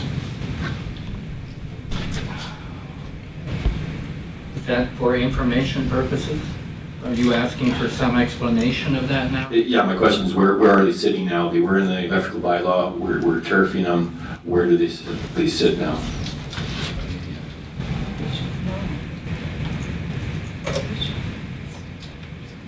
Your Worship, can't answer the question right now, but we'll certainly bring that information. We flagged that, maybe just an oversight and something got cut and pasted of the wrong thing, but we'll get you an answer. Okay, thank you. Further on this, Councilor Moslin, and then Councilor Thompson. Yeah, thank you, Your Worship. Just some questions, I guess, about some of the details in comparing the old ones to the new ones. The first question I've got, I guess it has to do with the draft water, is the omission of the backflow devices. That was a big deal at one time. Suddenly it's not there anymore. Is that because everything's metered? We don't need backflow devices anymore? I don't know.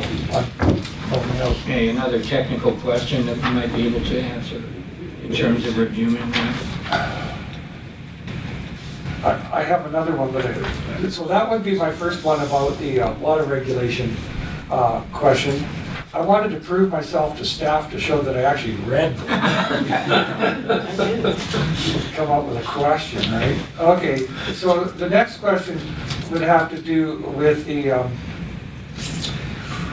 my goodness, this was my sympathies to council for covering it. I'll go through it all. The other one was the sewer wastewater regulation.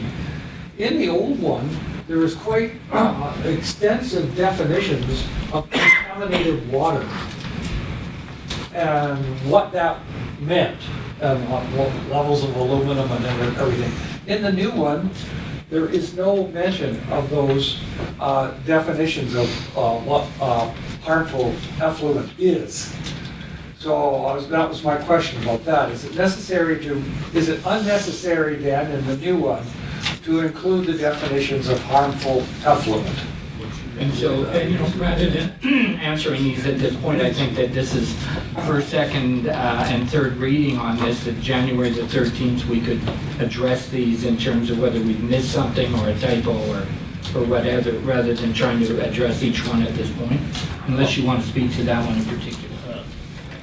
No, you're right. Just in the backflow preventer, I can't imagine why that would be removed. Yeah. Because of metering, it's more health and safety, but we'll check out where it was moved to. And as Julia just mentioned, that in discussing the last item, often when these bylaws are updated, if there are provincial regulations, the regulations are just cited, they don't list specific things, so that we don't have to amend the bylaw every time the provincial government changes a standard. So there may be a reference to a particular standard, but we'll check it out, Your Worship, just to make sure. Okay, Councilor Moslin? Another question about the wastewater. Is septic fields covered here somewhere? Are they covered in a different place? Or how are septic fields regulated within, because I know they exist. Your Worship,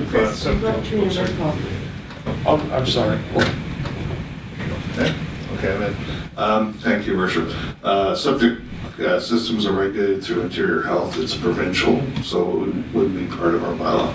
Right. Thank you. Actually, that's not true. Interior Health no longer regulate septic fields. Who does? The local BC Groundwater Association installers. Okay. I stand corrected, Your Worship. We all are. They are right. Thank you, Darren. We're self-regulated and not very well. So Council, this is asking us for these three items to move forward for first, second, and third reading for the January 13th meeting. We can break them up one at a time, or we can try to group them here. But Councilor Zelinski, you had your hand up first, and then I'll just either move one or all three. Can we do all three together, the same wording? Okay, we're going to do all three. Councilor Zelinski makes the motion. I just have a question. Councilor Thompson. Okay. With these bylaws, they can't be amended at third reading, can they? Well, they can? Yes. Oh, okay. So through a motion of council, it can be amended. And so with these things on the table that we brought up, I'm assuming that we'll either correct them or amend them at that point. Motion's on the table. All those in favor? Carried. All right. That brings us to the conclusion of our morning's meeting here, unless there are further questions from the floor or anything in general people would like to address before we adjourn. Angela? I do, and I'll try to keep it short, but if I don't take the opportunity now, I don't know when I would. But the decision to, I guess, try to put the four-way stops in at both intersections. Yeah. I do think that it might be a mistake to follow through with that course. And I say that because I have spent a lot of time in the past year and a half or so going through those intersections. And when I saw the recommendations myself, I was quite pleased to see what they put in there because I actually do agree with them. I do think that if you just add in a couple more stop signs, you might end up creating a little more confusion because a lot of people don't actually stick to the rules that are supposed to be applied. It causes confusion and people just kind of like, oh, well, you go, that kind of stuff. But more so is the safety factor because the way it is set up right now, and I love the little golden cedars, I call them, the little shrubs, the little trees there. But I do believe that you need to deal with the vision blocks because otherwise it is still going to be a safety hazard. And if you're thinking about the safety of pedestrians in particular, as it is right now, you need to stop before the stop line and then to be able to actually see, depending on what cars are parked where and where the shrubs are, you actually have to pull out almost, a full couple meters before you can actually see well enough to proceed safely. So I just think you might want to feel that out a little bit. I do see with the other suggestion, with the four-way stop further down, is if you just even had a sign off on the other side of the bridge, or on this side of the bridge, just recommending that people maybe slow down to 40 might help, because we do have a strip along, well, I guess here, that's supposed to be like 30 kilometers. And rarely do people actually go 30 kilometers. And I was passed twice on these corners over here, going 30 kilometers or under. And so expecting everyone to do 30 kilometers in town is, people will just disregard it, I think. But if you're just kind of encouraged to take note that, oh, now's the time to maybe slow down, that might help with the flow of things a little bit. Thank you, And Angela. the vision block is a situation as well. All right. So, you know. And Mr. Johnson? Since I'm not an elected member of this body and you're discussing something this evening, I really want to get my words in before question period, because you have made your decision by that. On this evening's agenda, you have this thing about inter-community business licenses. And I have two questions on this. One, I remember years ago, one of the staff pointed out that it pretty much costs the city as much money as it takes in licensing to chase down late people renewing their licenses. So it's kind of a revenue neutral, if not revenue negative thing. I'm not sure how this inter-community business license is going to actually improve matters for the municipal governments involved. I'm curious about that. Maybe you don't have to answer that. I just think you should think about it. But the thing that I wondered about when I was reading through it is this. The example I used, well, let's say you got a guy who's a roofer and he's in a community near Castlegar and he has his bricks and mortar location in Castlegar, so that's where he gets his business license and he applies for an community business license and we've signed on to it, so he comes here and he works here. That's fine. But then he does shoddy work and people complain to you guys about his work being so substandard that he won't make good on it. So you basically say, well, we want to do something about his business license so he can't work here. Under the resolution process for a dispute that I've seen in the document in the agenda, he can go to his council in Castlegar and plead his case there. And if his council decides to take away his business license, then we're happy because that's what we want. But if they decide they don't want to take away his business license, where does that leave us in this community? And you don't have to answer that. Just think about it. And the bottom line was that there have been people here through the flood that were providing very shoddy workmanship, but we realized we had no leverage. They really don't care about having a license or not. Yeah. So it was difficult, I know. Dorothy, did you want to say anything about this? Dolores? I mean, having the intercommunity business license isn't going to stop people from coming into town and not getting a license. Yeah. They already do it. And they can get a license to still do shoddy work and never come back to town. So, I mean, we really, as the mayor pointed out, we don't have a lot of a hammer when it comes to a business license to begin with, so. We've got to jump on tonight's discussion. Thank you all very much. If there's nothing more, I'm going to adjourn the meeting. Motion to adjourn. Thank you all very much. What a well-behaved group. Congratulations, Mayor. You got us through it.